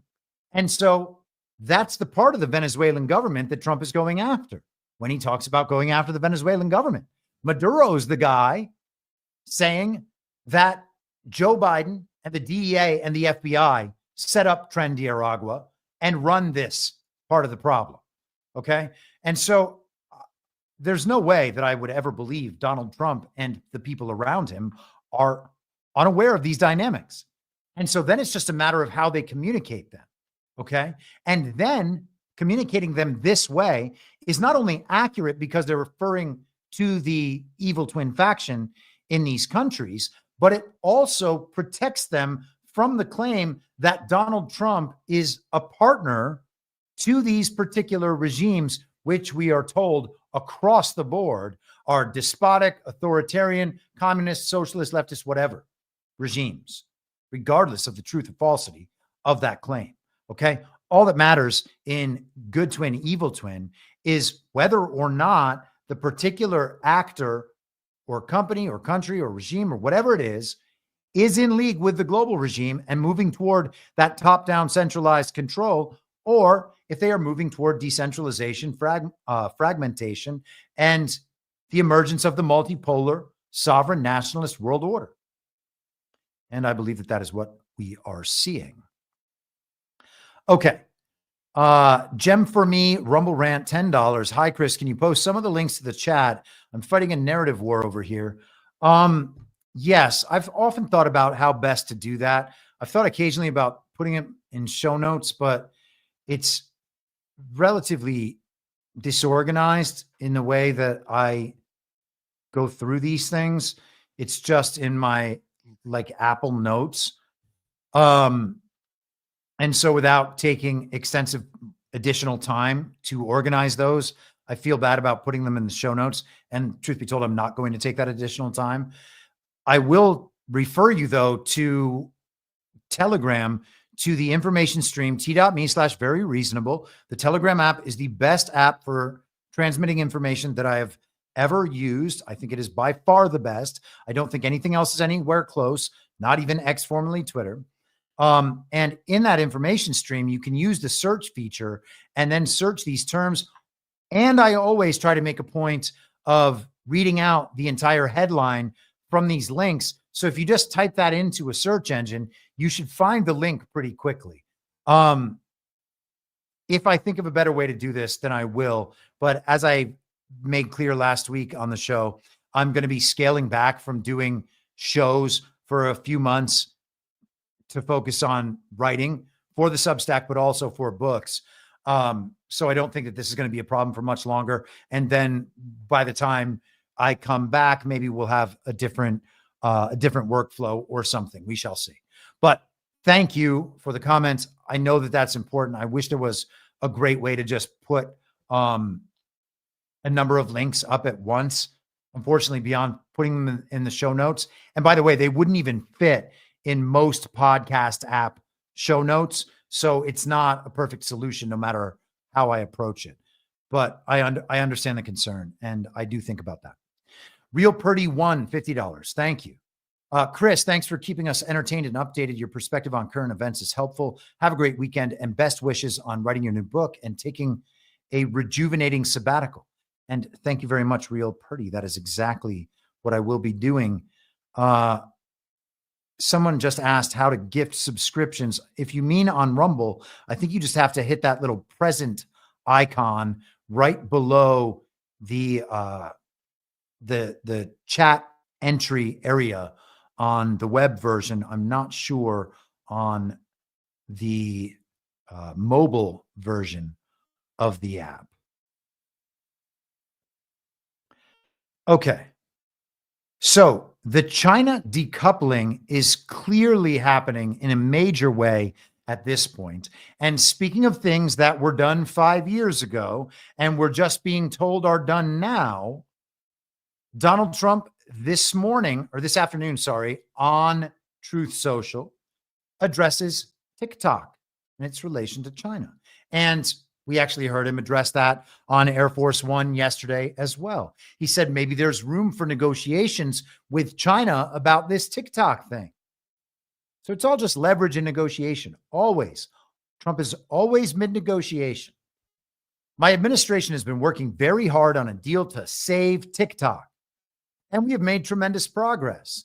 The deal requires more work to ensure all necessary approvals are signed, which is why I'm signing an executive order to keep TikTok up and running for an additional 75 days.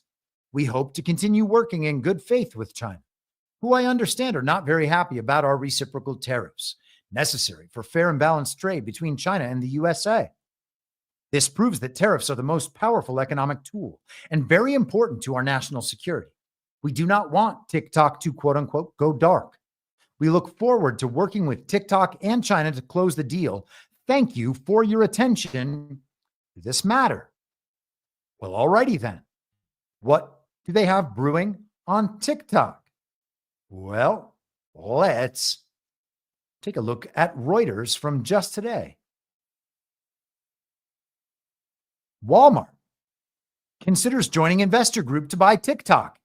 ABC News reporter says. Wow. Well, where did the rest of this article go? Apparently there isn't one. Walmart is considering joining a group of investors, ABC News reporter Selena Wang said in a post on X Friday. So I guess that is the start and the end of that reporting. But how about this? From August 27th, 2020, Walmart is teaming up with Microsoft on TikTok bid. Amazing. This is 5 years ago. And the same thing's happening today. How does it happen? Walmart said Thursday it's teaming up with Microsoft in a bid for TikTok. The retail giant confirmed to CNBC that it's interested in buying the popular short-form video application. TikTok's Beijing-based parent company ByteDance is nearing an agreement to sell its US, Canadian, Australian, and New Zealand operations in a deal that's likely to be in the $20 billion to $30 billion range, sources say. It has not yet chosen a buyer, but could announce a deal in the coming days, the sources say. With Walmart's confirmation, it joins several others trying to acquire the tech company, including Oracle. Okay. And we know, by the way, that Oracle ended up housing all that data. Are we going to hear at the end of this whole process that Oracle bought TikTok? I think we probably will, but we shall see. I think it also might end up under TMTG, now just DJT, Truth Social, and that whole network. Why do I think that? Because it was reported years ago that Jeff Yass has $20 billion in TikTok. Jeff Yass was one of the people getting drained in the Ron DeSantis op. And Yass also has money in Truth Social. Just saying. What an announcement that will be, by the way. And will we get that in 75 days? Trump just keeps bleeding them out with these delays, delay after delay after delay. 5 years in the making.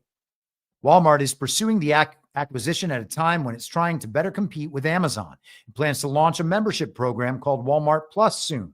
The subscription-based service is the retailer's answer to Amazon Prime, which includes original TV shows and movies. And so they want to capture the retail aspect and have a platform where the users of that platform are creating content and advertising Amazon products within that platform. They're trying to there are all these competitors for what might end up being the so-called everything app like WeChat in China. We just heard last week that Amazon was back in the mix because they want to add a retail element to their TikTok purchase. And let's just go through this highlighted section and then we'll move on. In a statement, the big box retailer said TikTok's integration, and again, this is from 2020, of e-commerce and advertising, quote, is a clear benefit to creators and users in those markets, end quote. It did not say how it would use TikTok or whether it would be part of Walmart Plus. We believe a potential relationship with TikTok US in partnership with Microsoft could add this key functionality and provide Walmart with an important way for us to reach and serve omnichannel customers, as well as grow our third-party marketplace and advertising business. We are confident that a Walmart and Microsoft partnership would meet both the expectations of US TikTok users while satisfying the concerns of US government regulators. And the expectations must be that they steal all of their data all the time. The deal, if approved, would give Walmart and Microsoft access to hundreds of millions of consumers who could buy their products or become a lucrative audience for ads.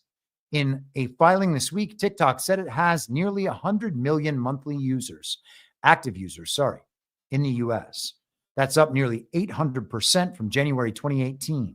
Daniel Ives, managing director and technology analyst at Wedbush Securities, described TikTok as a huge shot in the arm for Walmart's e-commerce business. And all of this analysis is still entirely relevant, which is why I'm going through it. When you think right now about going up against the 800-pound gorilla, Amazon, obviously they've been behind the 8 ball. But Walmart could use this as a golden opportunity to partner with Microsoft and monetize the TikTok base, which could start to rival Instagram in the next few years, just given its global presence. And all of this is particularly interesting because it's happening at the same time that we are decoupling from China and beginning to close the de minimis loophole and affect Chinese shipping and import tariffs. All of that matters because if you were to list the two companies, and there are basically only two of them, that have taken advantage of the low prices on Chinese goods more than everyone else, these two companies are literally famous for doing that. It's Walmart and Amazon. Just saying. Let us continue. All right. We are ripping and tearing. Maybe we'll get through the whole thing. Probably not, but maybe. This is from yesterday in the Hill. White House defends not including Russia, North Korea on tariffs. Oh, no. The White House defended its decision not to include Russia, North Korea, Cuba, or Belarus in the latest round of tariffs, which targeted dozens of global trading partners that were labeled the worst offenders when it came to trade barriers. A White House official told The Hill in a statement that the four nations are not subject to the reciprocal tariff executive order because they are already facing extremely high tariffs, and our previously imposed sanctions preclude any meaningful trade with these countries. The official added that Trump has recently threatened to impose strong sanctions on Russia to further explain leaving out Moscow. And people got really upset at that. They said, this is proof that Trump is a Russian agent. A few weeks ago, the same people making those complaints were also saying that Donald Trump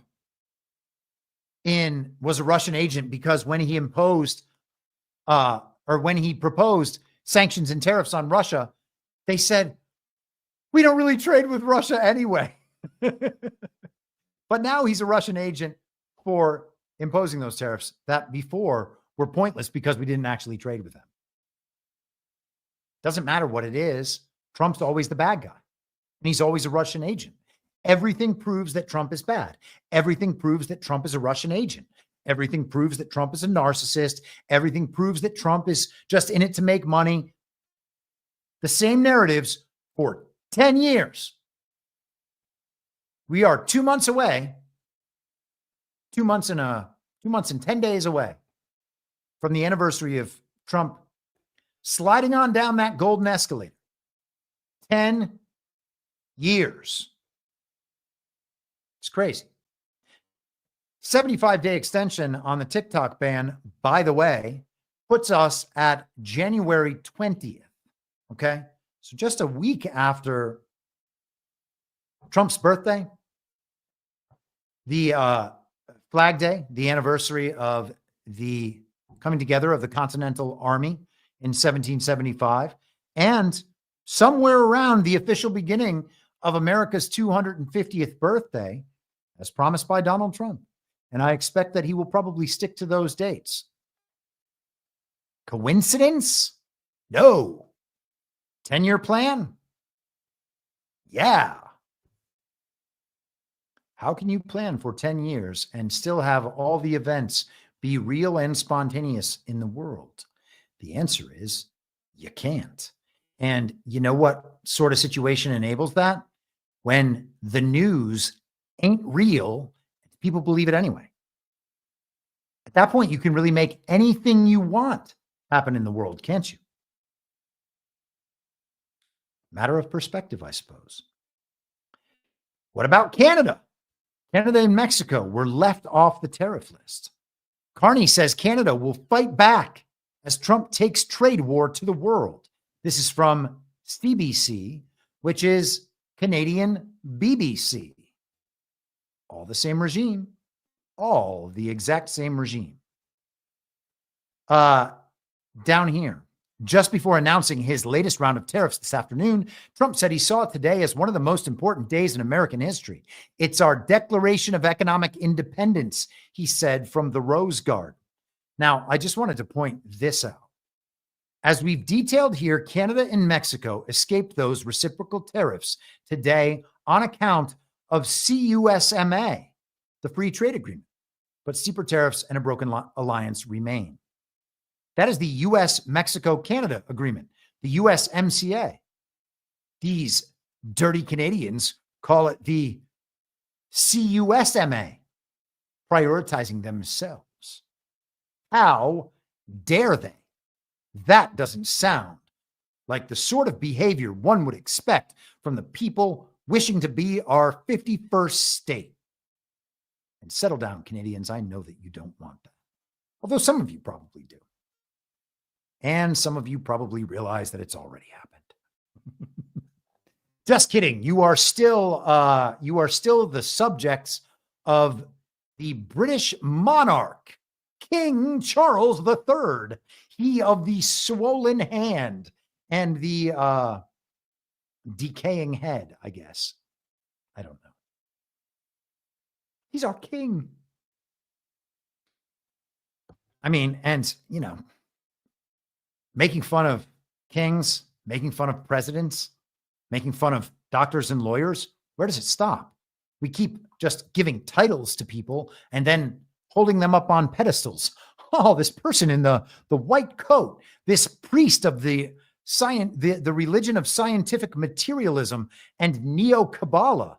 This priest, he is the person who should be trusted. Trust the science, trust the doctors, trust the politicians. They are the people's representatives. These people are duly elected. Trust the president. Well, we can trust the president right now, I guess. Have we ever been able to trust a president before in our lifetimes? The answer is no.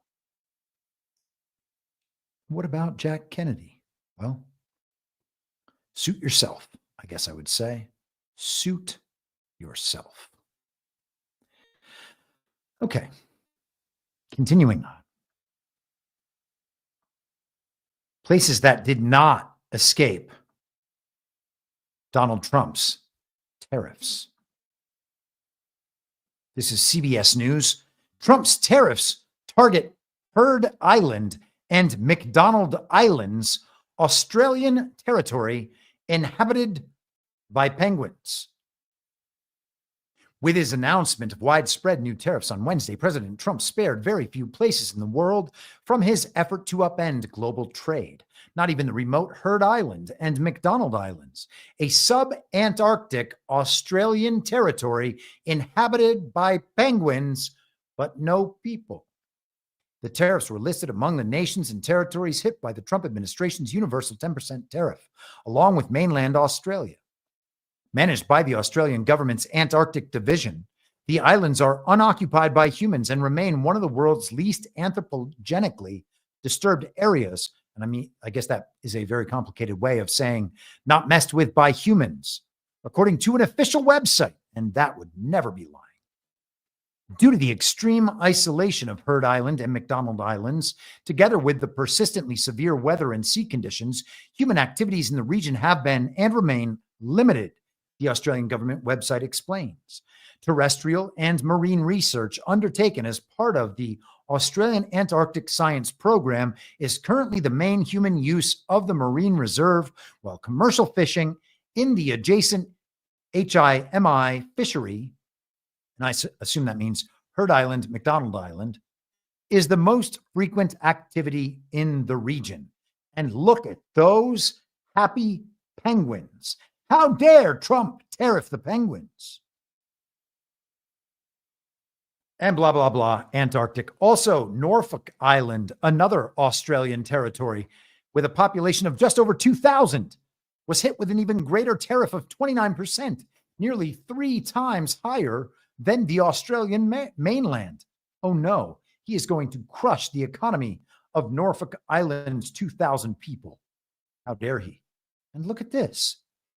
This looks 100% real and like one of those things that you'll see in an article from the Daily Mail about how you can buy an entire Italian castle village for like $450,000. And I keep thinking, man, that is what I need to do someday. I need to get wealthy enough to buy an entire Italian castle village and restore it, and not a single dime more of wealth. That is all I need. And then I will just forage for food as long as I have my castle. Seems like a really good plan as far as I'm concerned. Now, while we are talking about strange and remote places, let us go to what the heck? It didn't bring me to the right link. Donald Trump, just an hour ago on Truth Social, posted, "Only the weak will fail." Very bold. I'm into that. I plan on not being weak, and I plan on not failing. In fact, I plan on landing myself that Italian castle village for the very reasonable price of $450,000 or something. This is what I was looking for. Donald Trump on Truth Social just had a very productive call with To Lam, General Secretary of the Communist Party of Vietnam, who told me that Vietnam wants to cut their tariffs down to zero if they are able to make an agreement with the U.S. I thanked him on behalf of our country and said I look forward to a meeting in the near future. The Communist Party of Vietnam, how about that? Trump is going to be wheeling and dealing with the Communist Party of Vietnam. I wonder just how communist they are, because we supposedly went over there to eliminate Chinese communism from Vietnam. But what was Chinese communism? Chinese communism was the global regime agenda put in place by the global regime, by global Zionists, just as they did in Russia. The communist regimes were all started by the quote unquote West. And so that would be the evil twin faction in these nations. Did we go to Vietnam to oppose the same evil twin faction that was running our government when we went into Vietnam? That does not make sense. It is yet another one of these historical issues that we must reconsider in light of our understanding of total inversion within the false reality. We are told that those guys floating around on paddle boats in Afghanistan and shutting down the global opium trade for Big Pharma are terrorists. And then we were told that we were terrorists in 2021. That kind of tells you what the word terrorist actually means. Similarly, when we're told all the people opposing the global regime who claims to be capitalist despite having top-down centralized control over economies and manipulating currencies and controlling trade routes and resources and the media and the military, all in service of global communism. Those are the capitalists. Those are the free markets. That's free trade. That's patriotic Americanism. No. Total inversion within the false reality. We need to examine history through that understanding with the knowledge that the same people have been communicating it the entire time.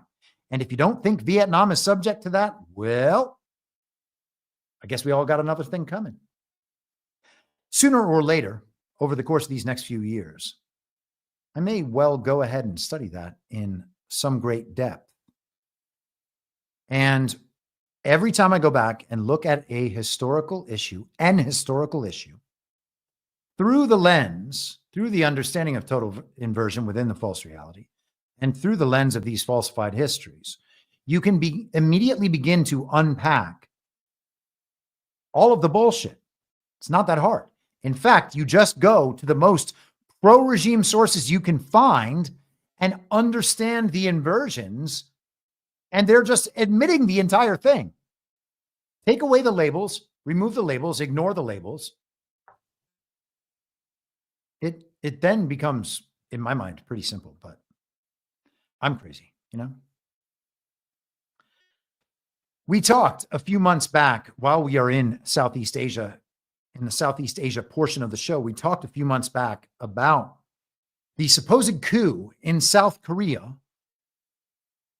And as we get into this, it's once again important to acknowledge that South Korea is not a real country.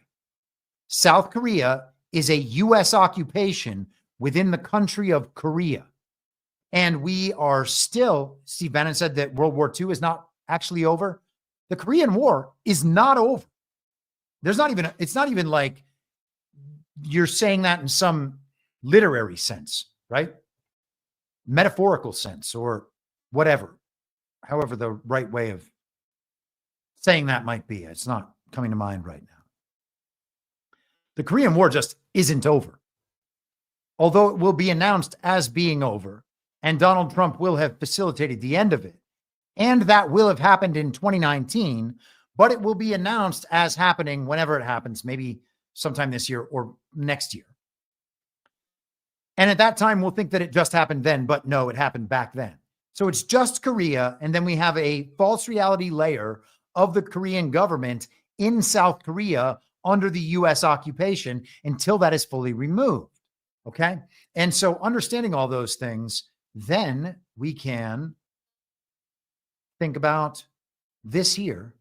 Wait, did I lose this clip somehow? I did not lose it. It's coming back, but I thought I had it downloaded. This is the problem with doing like 100 sources an episode.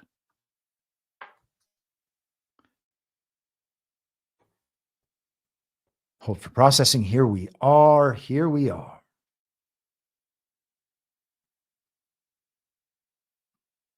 Korea just kicked its president out of office. We're talking about Yoon Suk-yeol, the one who declared martial law back in December.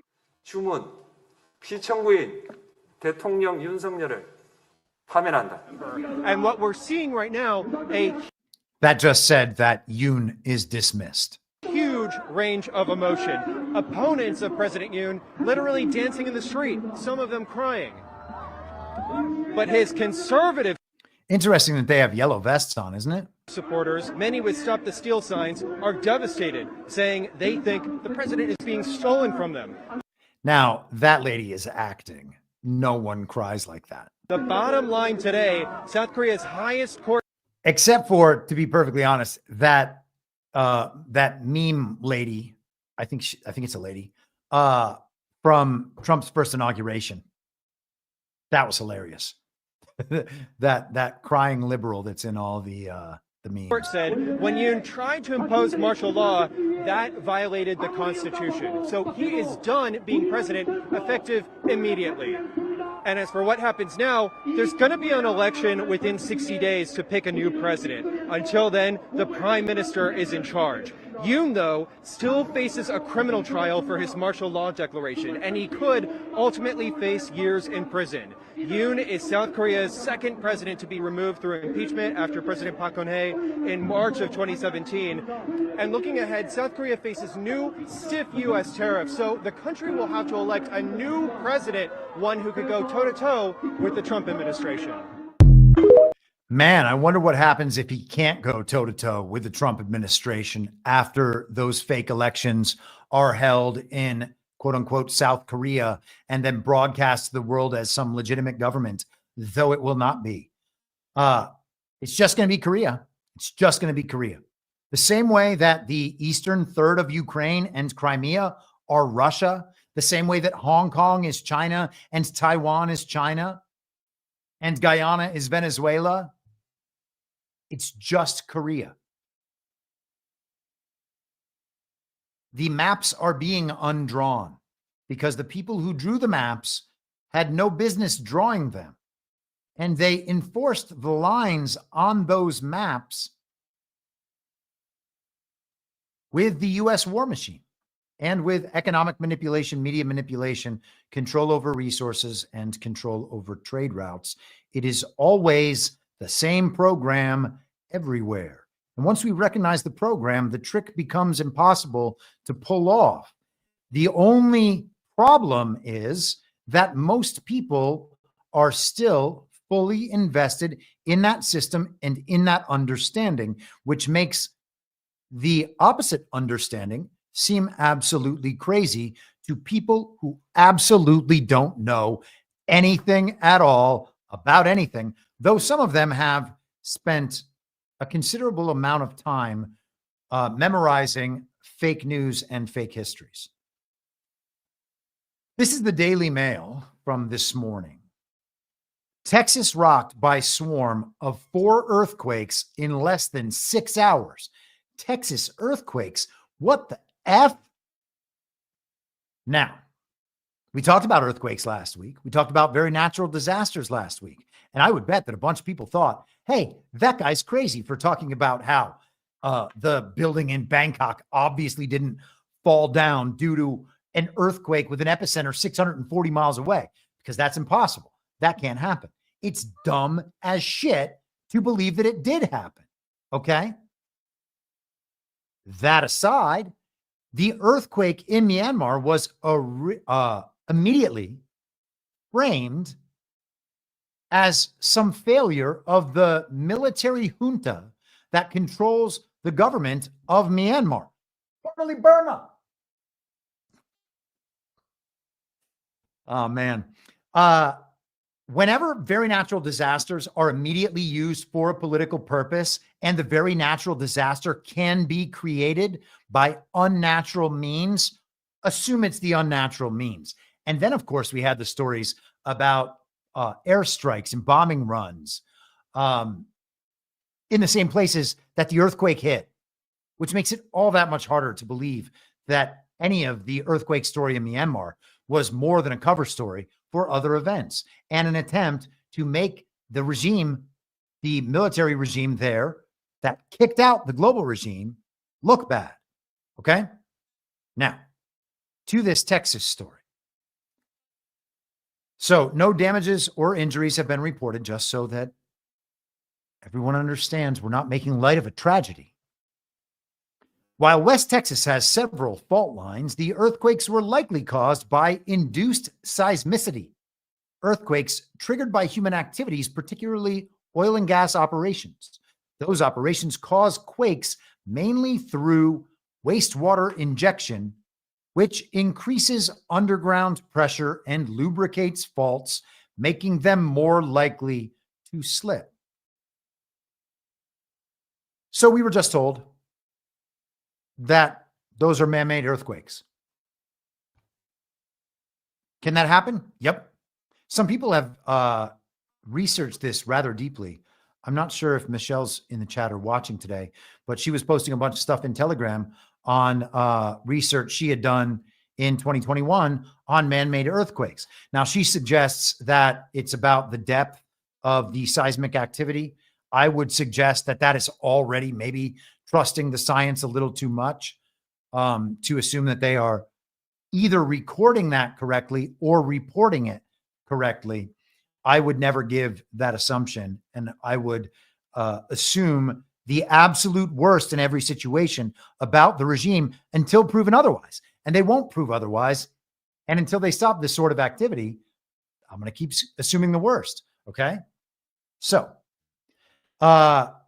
earthquakes, man-made. Just like those wildfires can be man-made. Polymath in the chat says not from fracking. Interesting. Bay Theater Dave says the account Dutch Sint, S-I-N-S-E, has been all over these earthquake swarms. Says Texas was perforated from drilling, just a matter of time, according to 626. So anyhow, by all means, share that information, dig into it, whatever you want to do with it. I'm just saying, you think it's crazy that earthquakes could be caused by man. It's not crazy. Also, I guess to the extent of explosions underground or maybe even above ground, if the earth is shaking, that could be recorded as seismic activity. I don't know the answer. Okay. I'm not trying to insinuate or imply in any way that I do know the answer, but I know that it's not what we are led to believe, or at least at the very minimum that there is the potential for much more going on. Okay. So let's switch subjects completely. I found this very interesting. I imagine we will probably have some discussion of this tomorrow night on Devolution Power Hour. NSA Director and Cyber Command Chief Timothy Hoff, and I'm going to say it like that. It might be Haw. I think it's probably Hoff. Deputy Wendy Noble fired in major shakeup at wiretapping agency, according to reports. This is the New York Post from yesterday. The director of the National Security Agency, Air Force General Timothy Hoff, reportedly was fired Thursday from his post as the head of the agency. Hoff's removal as director of the NSA, the nation's primary cyber espionage and electronic eavesdropping agency, comes on the same day that at least 3 White House National Security Council staffers reportedly were also shown the door. The ousted NSA director's civilian deputy, Wendy Noble, was also let go Thursday, according to the Washington Post, citing current and former U.S. officials. Noble was reassigned to a role within the Pentagon's Office of the Undersecretary of Defense for Intelligence, according to the outlet. The reason behind the NSA shakeup is unknown, the U.S. officials told the outlet. Hoff, who also serves as the Pentagon's Cyber Command chief, has led the NSA since February 2024. It's unclear if the Air Force general will remain at his Cyber Command post following his removal from the Fort Meade, Maryland-based spy agency. And if I'm not mistaken, Fort Meade is also where Hammer and Scorecard are believed to be run from. Take that as you will. Department of Government Efficiency Chief Elon Musk was hosted by Hoff at NSA headquarters just last month, his first known visit to a U.S. intelligence agency. Lieutenant General William Hartman, Hoff's deputy at Cyber Command, will take over as acting director of the NSA, according to the Washington Post. Mark Warner, the ranking member of the Senate Intelligence Committee, slammed Hoff's dismissal. Mark Warner is a Democrat. General Hoff has served our country in uniform with honor and distinction for more than 30 years, at a time when the United States is facing unprecedented cyber threats, as the Salt Typhoon cyber attack from China has so clearly underscored. How does firing him make Americans any safer? Well, I guess we would just have to take your word for it, Mark Warner. But we can't take your word for it because you are a communist and a liar. It is astonishing that President Trump would fire the nonpartisan, experienced leader of the NSA while still failing to hold any member of his team accountable for leaking classified information on a commercial messaging app, even as he apparently takes staffing direction on national security from a discredited conspiracy theorist in the Oval Office, Warner wrote in a separate post, that being Laura Loomer. So he has lied in that very post. Was there classified information in the Signalgate leaked chat to Jeffrey Goldberg? No. The answer is just no. So he's making that up to make a point. As similarly with the Salt Typhoon cyber attack, they can tell us that that's Chinese. They can tell us that comes from anywhere. What difference does that make? Cyber attack. It can be located anywhere and everywhere all at once. And that does not mean that China did that. Okay? Good twin, evil twin doesn't even allow for that sort of interpretation. It's moronic, but it is useful to Mark Warner. And it's useful as a selling point to us, because if we fail to recognize the good twin, evil twin dynamic, and instead we just focus on China did it, well, then then it immediately sounds like Mark Warner is saying to us, hey, our adversary that you understand as our adversary, they're cyber attacking us. And now Trump is weakening us in relation to our adversary. Well, why would Trump do that? While we know that Trump is actually the only person taking the fight to the global regime. Would he do both things? No, of course he wouldn't. Well, then that indicates something else is going on. So who are we going to listen to? Donald Trump or Mark Warner? And of course, the answer is obviously Donald Trump. Now, let's go quickly through a couple of posts from the great Ezra Cohen on Timothy Hoff. These are from X, formerly Twitter, yesterday in response to this news. Cohen wrote, sharing this very New York Post article, Timothy Hoff and Wendy Noble, two bureaucrats who had a strained understanding of the chain of command, resisted efforts to focus on countering the threat of narcotics. Glad to see they have been removed. Now, I don't know what he's referencing in the chain of command comments, but it could be that the same thing that Laura Loomer communicated, which is that Hoff is committed to Mark Milley and that part of the chain of command, disobeying the president, listening to the chairman of the Joint Chiefs of Staff. That could be what he's referring to, though I do not know. Cohen also mentioned on X, formerly Twitter, last night in response to this news, WAPO freaking out that they've lost all their sources at NSA. So he is directly accusing them of leaking to the media. And potentially you can combine that with the other in opposition to President Trump on behalf of Mark Milley or other elements of the global regime. Another post from Ezra. With Nakasone's protege, Tim Hoff, out, President Trump should immediately move to end the NSA CYBERCOM dual hat once and for all. He had one more post on that, and then we will talk a bit about the dual hat. A woman named Nicole Perlroth posted, and Ezra is responding. And I think maybe she is a New York Times reporter. I don't know. Has a podcast, says she led cyber at NYT. Okay.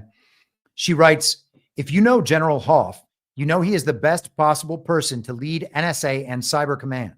If this firing is true, we are entering a new phase, and every American should be deeply, deeply concerned.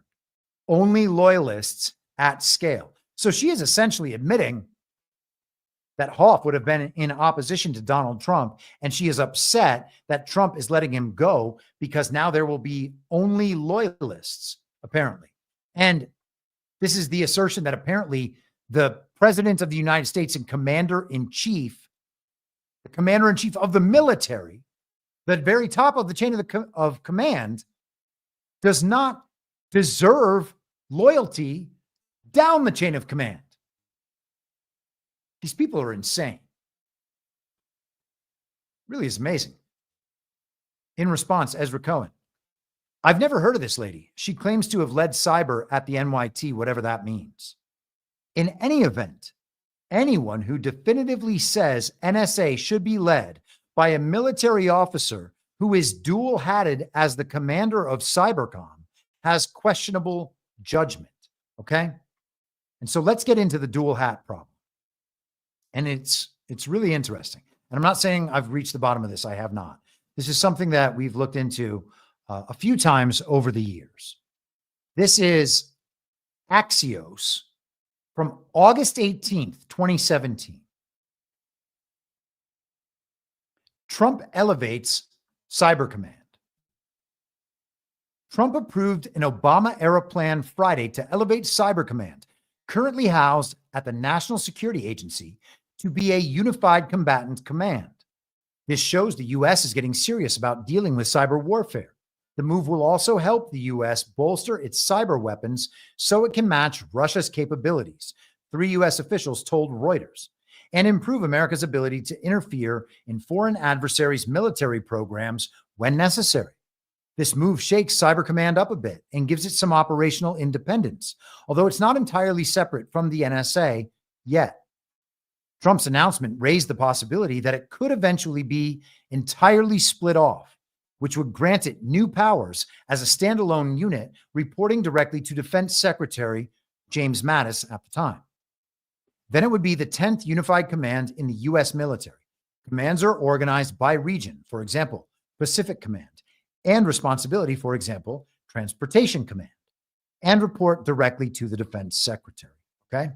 So, CYBERCOM would no longer be housed at the NSA. It would be separated.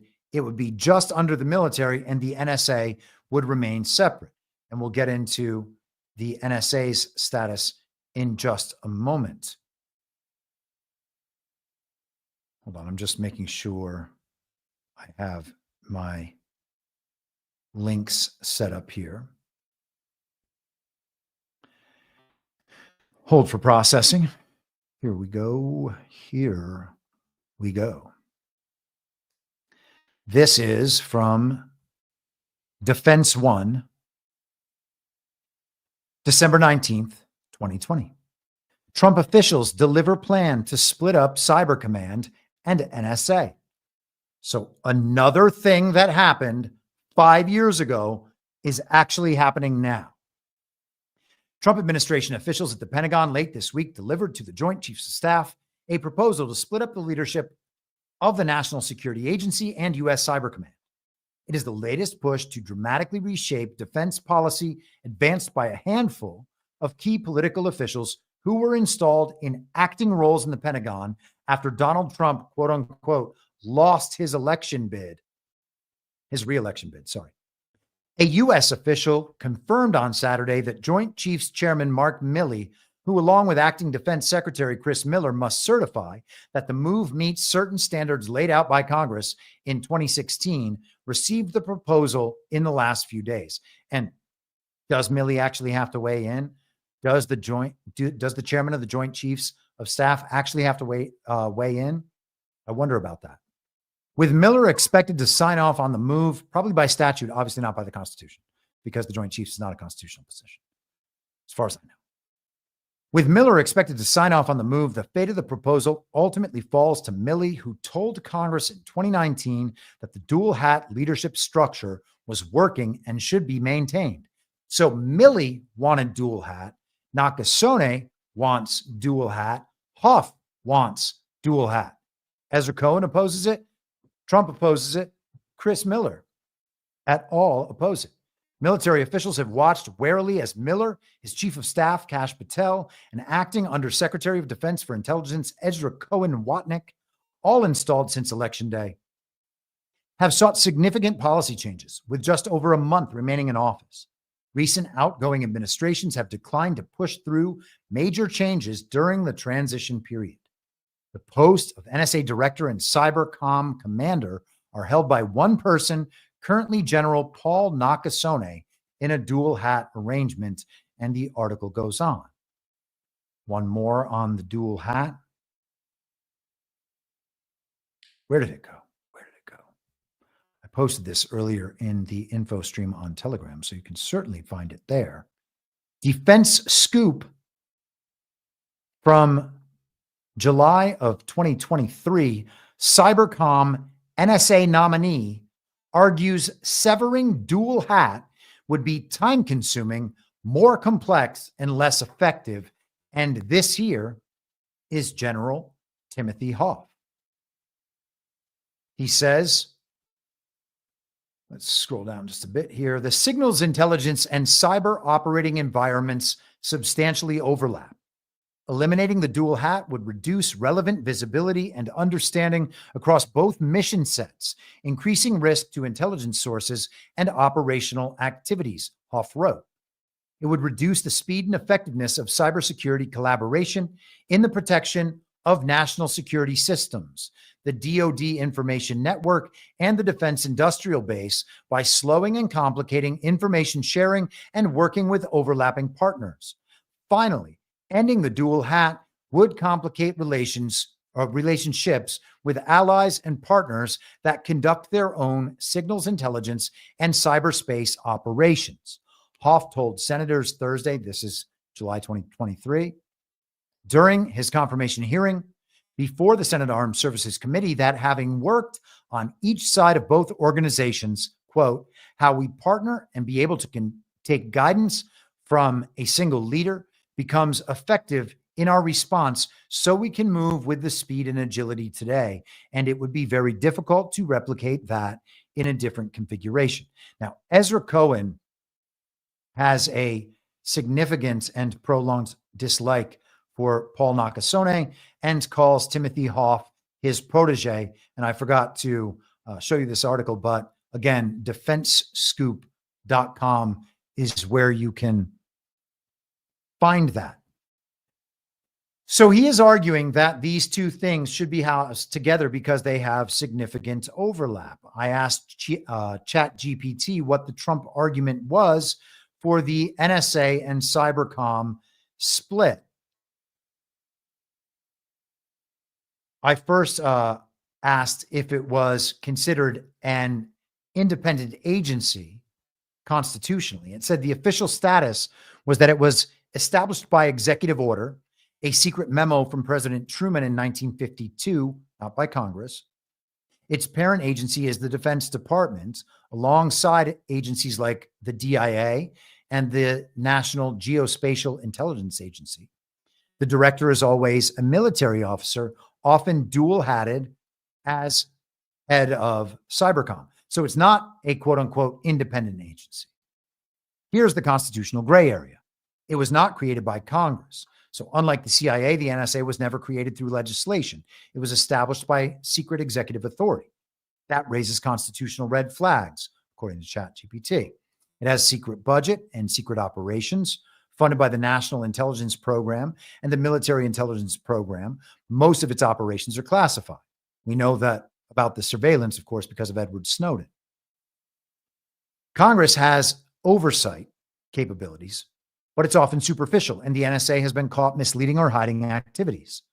Despite the Fourth Amendment, the NSA has engaged in massive warrantless surveillance of Americans exposed by Snowden. In fact, they track absolutely all of our communications. The justification often comes from secret interpretations of laws like the Patriot Act, FISA, and executive orders, all of which arguably lack constitutional legitimacy. And of course, they do not override the Constitution. The Patriot Act must be unwound and removed. The NSA operates in tandem with private contractors and international spy networks, making it more a transnational surveillance node than a straightforward U.S. military agency. So wouldn't it then be really odd that the person running NSA is also the head of Cyber Command, part of the military, able to launch cyber attacks? And of course, they have dual use: cyber attack, cyber defense. Let us keep going. Where was the rest of my... Oh, sorry. Hold on now. I had an entirely alternate conversation with the old GPT here. Here we are.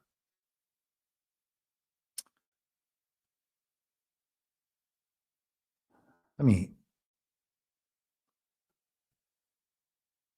Pardon for the I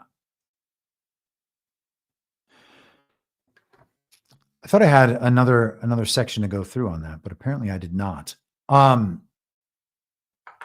Anyhow, so Space Force becomes an intelligence agency under Trump. It's created as the new branch of the military. It becomes an intelligence agency under Trump. Space Force deals with the space-based Cyber Command infrastructure and is part of the military. And so it is my working theory that when there isn't something that can simply be seized back from the global regime or not effectively seized back, and this NSA and its capabilities and its work with other intelligence agencies worldwide may fall under that umbrella, then what we need to do is build a parallel infrastructure. And I suspect and have suspected for a number of years that Space Force is that. I don't know that to be true. Okay, that is my speculation. That is my personal theory. You can adopt that theory or reject that theory. Polymath Anon in the chat said, who knew the hindsight of 2020 would be so prescient? Well, Polymath, my friend, that would be me because that was my idea. And I did all the research with that in mind. Let us continue. Let us, we're going to skip over some things. The Senate budget plan, there was some news on that this week. They're trying to push that through. Trump's big, beautiful bill. Lindsey Graham is kind of spearheading the legislative loophole that they're using to get around the slowdown processes there. Is that a surprise to people? Probably. Is Lindsey Graham doing that based on his relationship with Donald Trump and Trump's control over Lindsey Graham? Perhaps. Trump endorsed Lindsey Graham out of nowhere for seemingly no reason last week. And now all of a sudden, Lindsey Graham is taking a prominent role on doing what Trump wants done when it comes to the big, beautiful bill, also known as Mike Johnson's giant package. Oh, man. Oh, damn. We got to go through this. Oh, there's so many things. You know what? Maybe I want to save this election stuff for Monday. I'll save this election stuff for Monday and maybe the Norm Eisen stuff for Monday too. Because I had a whole Norm Eisen section and a whole election litigation based on the executive order section. But let us work our way out of this episode, and we'll have some fun at the end rather than going into another entirely too deep information and analysis dump. Okay. Let us go to this in Reuters. And this is celebrity news in some sense, so people might think it's a little bit pointless to focus time on this stuff on a show like this. I don't think it is. This is Reuters from today. UK police charge comedian Russell Brand with rape and sexual assaults. British police said they charged the actor and comedian on Friday with rape and multiple counts of assault in cases relating to 4 separate women between 1999 and 2005. Brand, who was once one of Britain's most high-profile broadcasters and is the former husband of U.S. pop star Katy Perry, denied the allegations when they first emerged in 2023 and said he had never had non-consensual sex. After the charges, Brand said on X that while he had been a fool when he was younger, what I never was a rapist. I have never engaged in non-consensual activity. He started his message by describing the law being used as a kind of weapon. And I would have to agree with him. These are 20 and 25, 26-year-old incidents that are supposedly the basis for actual charges on rape and sexual assault. Well, this is the UK. Their justice system is even worse than ours. It's hard to, I don't know if they have a different statute of limitations. It's hard to take this any more seriously than the E. Jean Carroll case with Donald Trump. It also sucks because if you are a famous celebrity and you have those kinds of morals, and I don't, it's a hard thing for me to judge because I've lived a similar lifestyle to that. But if you have access to women who want to have sex with you and you don't have that moral barrier, then you're going to have sex with a lot of people. And 20 to 25 years later, those people deciding that they didn't get what they wanted out of that relationship and then accusing a man of rape just cannot be the substance for actual charges meant to convict that man and send him to prison. And we have now a rerun of the Me Too movement in its early stages. This is something that if you listen to the podcast regularly, you will have heard me predict 3, 4, 5 months ago, saying we're definitely going to have that in 2025. We will have a Me Too just like we had in 2017. Why? Because they're reruns. It's all reruns. Okay. Informational timelines is one part of that. Then the rerun phenomenon is the other part of that. And rerun phenomenon is based on the fact that fake news is just a narrative. These are stories meant to create a collective belief and then collective action. Okay. And for stories to have the emotional impact, make people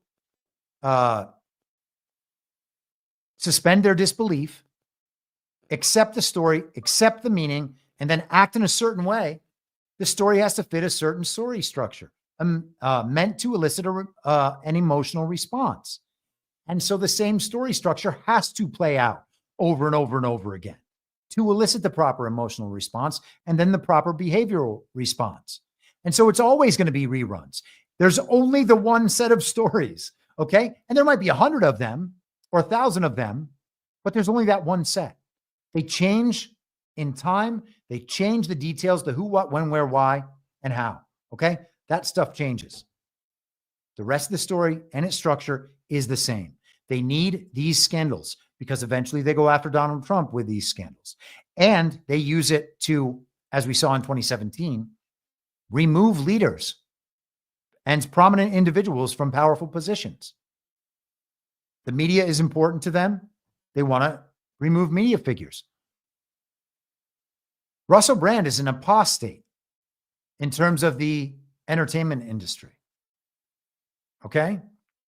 He was on the team. Now he's off the team.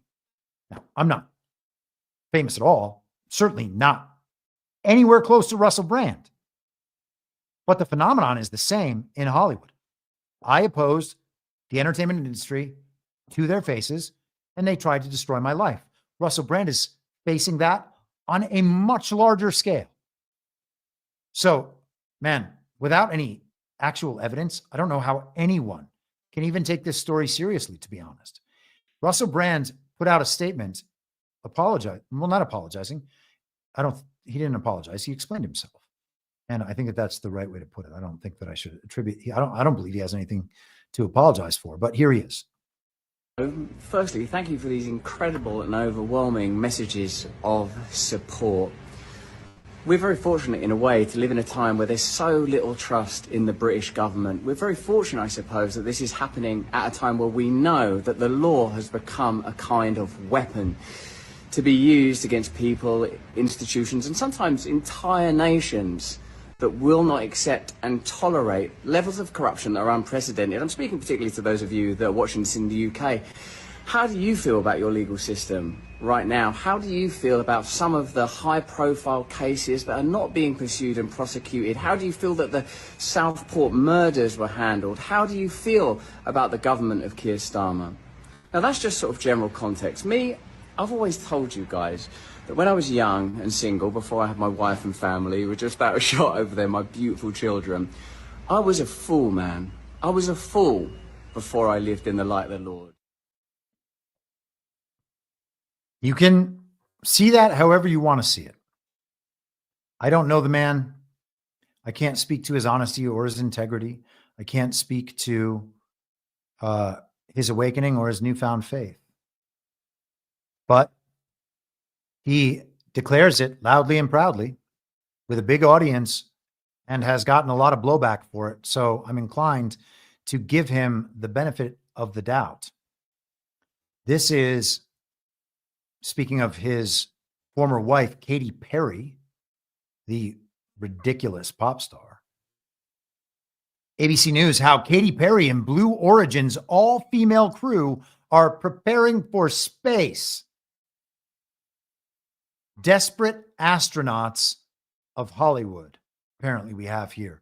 They did a photo shoot together.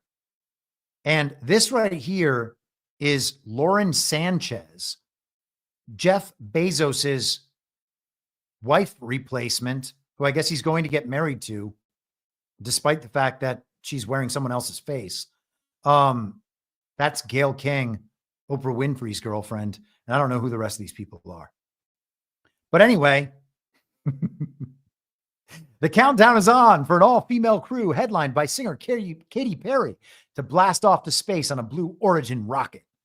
For the April 14th flight on New Shepard, Perry will be joined by journalist Gayle King, former NASA rocket scientist Aisha Bowe, bioastronautics research scientist and civil rights activist Amanda Nguyen, filmmaker Carrie Ann Flynn, and journalist and helicopter pilot Lauren Sanchez, who is engaged to Blue Origin owner Jeff Bezos.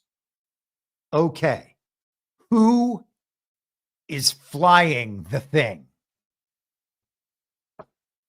Who's flying that thing? The helicopter pilot, Lauren Sanchez?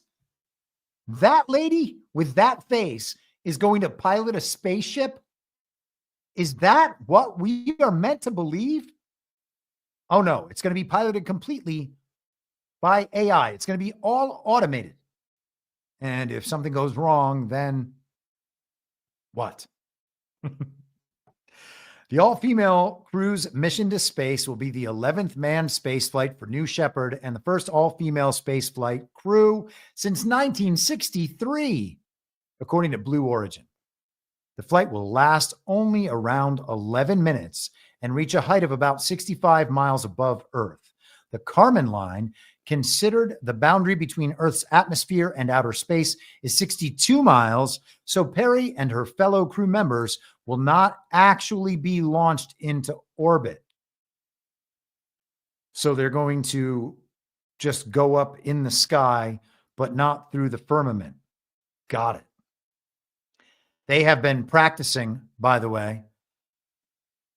Flynn said, I've done several zero-gravity simulation flights. They carve out a Boeing 747 and fly the plane in a parabolic pattern so that when the plane descends, everyone floats up. That was to get used to the feeling of weightlessness.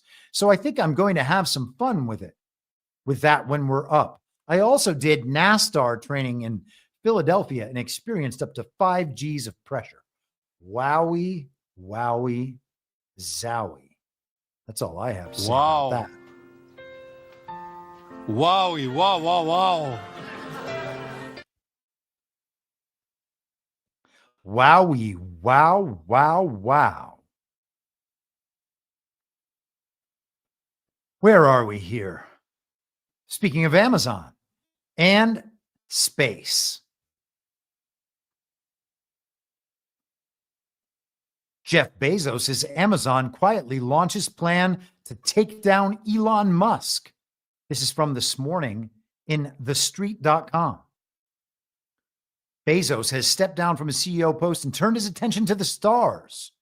He now owns Blue Origin, a space technology company that's been bubbling in the news as of late after announcing that the crew of its New Shepard rocket ship's 31st mission would be all female, including these high-profile ladies. Even though Bezos has turned his attention to his newer business, that doesn't mean that Amazon doesn't have space flights of its own. Blah, blah, blah. Amazon's plans to take on Starlink. In an April 2nd post on its official site, Amazon announced that Project Kuiper, its broadband satellite network, is set for its first launch on Wednesday, April 9th. The mission, named KA-01 for Kuiper Atlas 1, will launch on a United Launch Alliance Atlas V Atlas V rocket, I suppose that's what that is, from Cape Canaveral Space Force Station, Florida, and deploy 27 satellites at an altitude of 280 miles above the Earth. So apparently, as our parallel information infrastructure is being built out by Starlink, we are going to have a competitor. You can either buy internet from Elon Musk, or you can have Amazon internet once again, as we already had with Amazon Web Services. Sorry, was paying attention to something else. I got distracted for a brief moment. Why Project Kuiper is a threat to Starlink. When Elon Musk's Starlink first started to send its test satellites to space in 2018, there was no other major business dabbling in the satellite internet space, leaving generous room for Musk to make groundbreaking innovations. As of September 2024, Starlink has established more than 7,000 satellites in low Earth orbit and plans to deploy 12,000 more. Last year, Starlink announced that thanks to its efforts, more than 4 million people now have access to high-speed internet across 100 plus countries. And of course, it's probably far more than that now. So Starlink is no longer the major player in the scene, and Amazon is their competitor, so saith the street. Now, to wrap things up in space, we have the Fram 2. It shows off its popular polar orbit mission. The first humans to orbit Earth's polar regions showed off some impressive photos and videos of Earth's ice caps, X-rays, and more during the Fram 2 mission. You see, spaceships always just used to go around the Earth. Now it's going over. Here is one of these by one of the polar spacemen. Hello, Antarctica. Unlike previously anticipated from 460 kilometers above, it is only pure white. No human activity is visible. And here on your screen, you see this wonderful video. They cranked that window open by hand. Oh, look at it. No human activity is visible. All of this, of course, is 100% real. Than I ever even expected.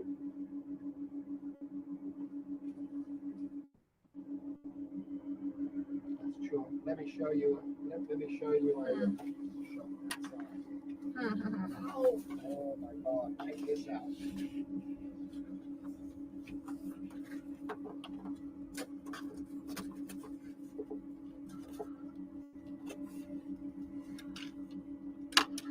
Wow. What an amazing picture of white stuff we got to see. You can only get footage like this from space. It's impossible to get footage like this from down here on the ground unless it's a Hollywood movie studio. And they don't use that in space.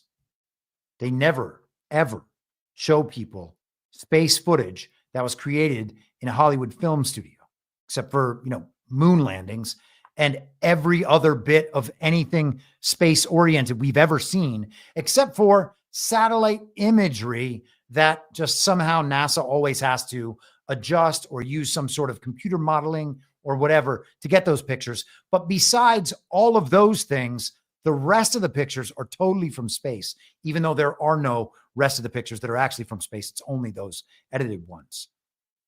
The ride to orbit was much smoother than I had anticipated.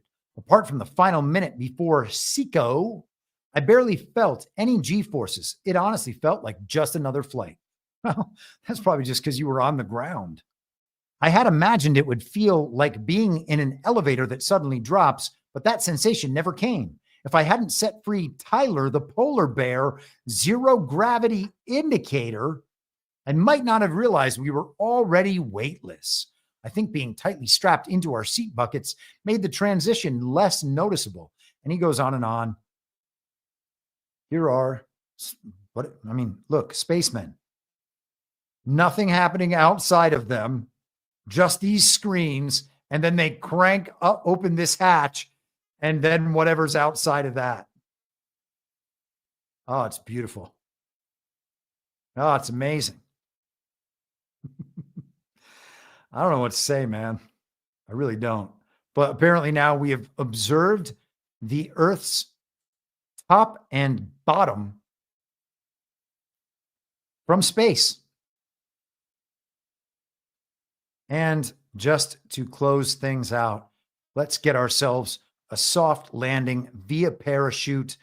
Does this look exactly like the one we saw 2 weeks ago when the spacemen were rescued from Gilligan's Island in space? Yes, of course it does. Let's speed this baby up. Elon Musk, chief spaceman, sent this out himself. 2 seconds. Oh, it's so beautiful. Look at it drop. If there's one thing you can't fake, it's that. Oh. Welcome home from 2. We have confirmation of splashdown of the Dragon spacecraft. Dragon has returned home with the From 2 crew. Wowie. Wow, wow, wow. Wow. Wowie, wow, wow, wow. Amazing. Amazing. All right, everybody. I guess that is that. I'm taking a look in the chat. It seems we have a foreigner here. A normie wigging out. All right, everybody. I will be back on Monday at the same reasonable time on the same reasonable podcast network. I don't have a network. Masks and lockdowns don't work. They lied to you about a pandemic, and Joe Biden was obviously never president. Well, what? you know who I am, don't you? Well, you ain't Fiona Apple, and if you ain't Fiona Apple, I don't give a rat's ass. What's wrong with being an angry prophet denouncing the hypocrisies of our times? What do you think, Max?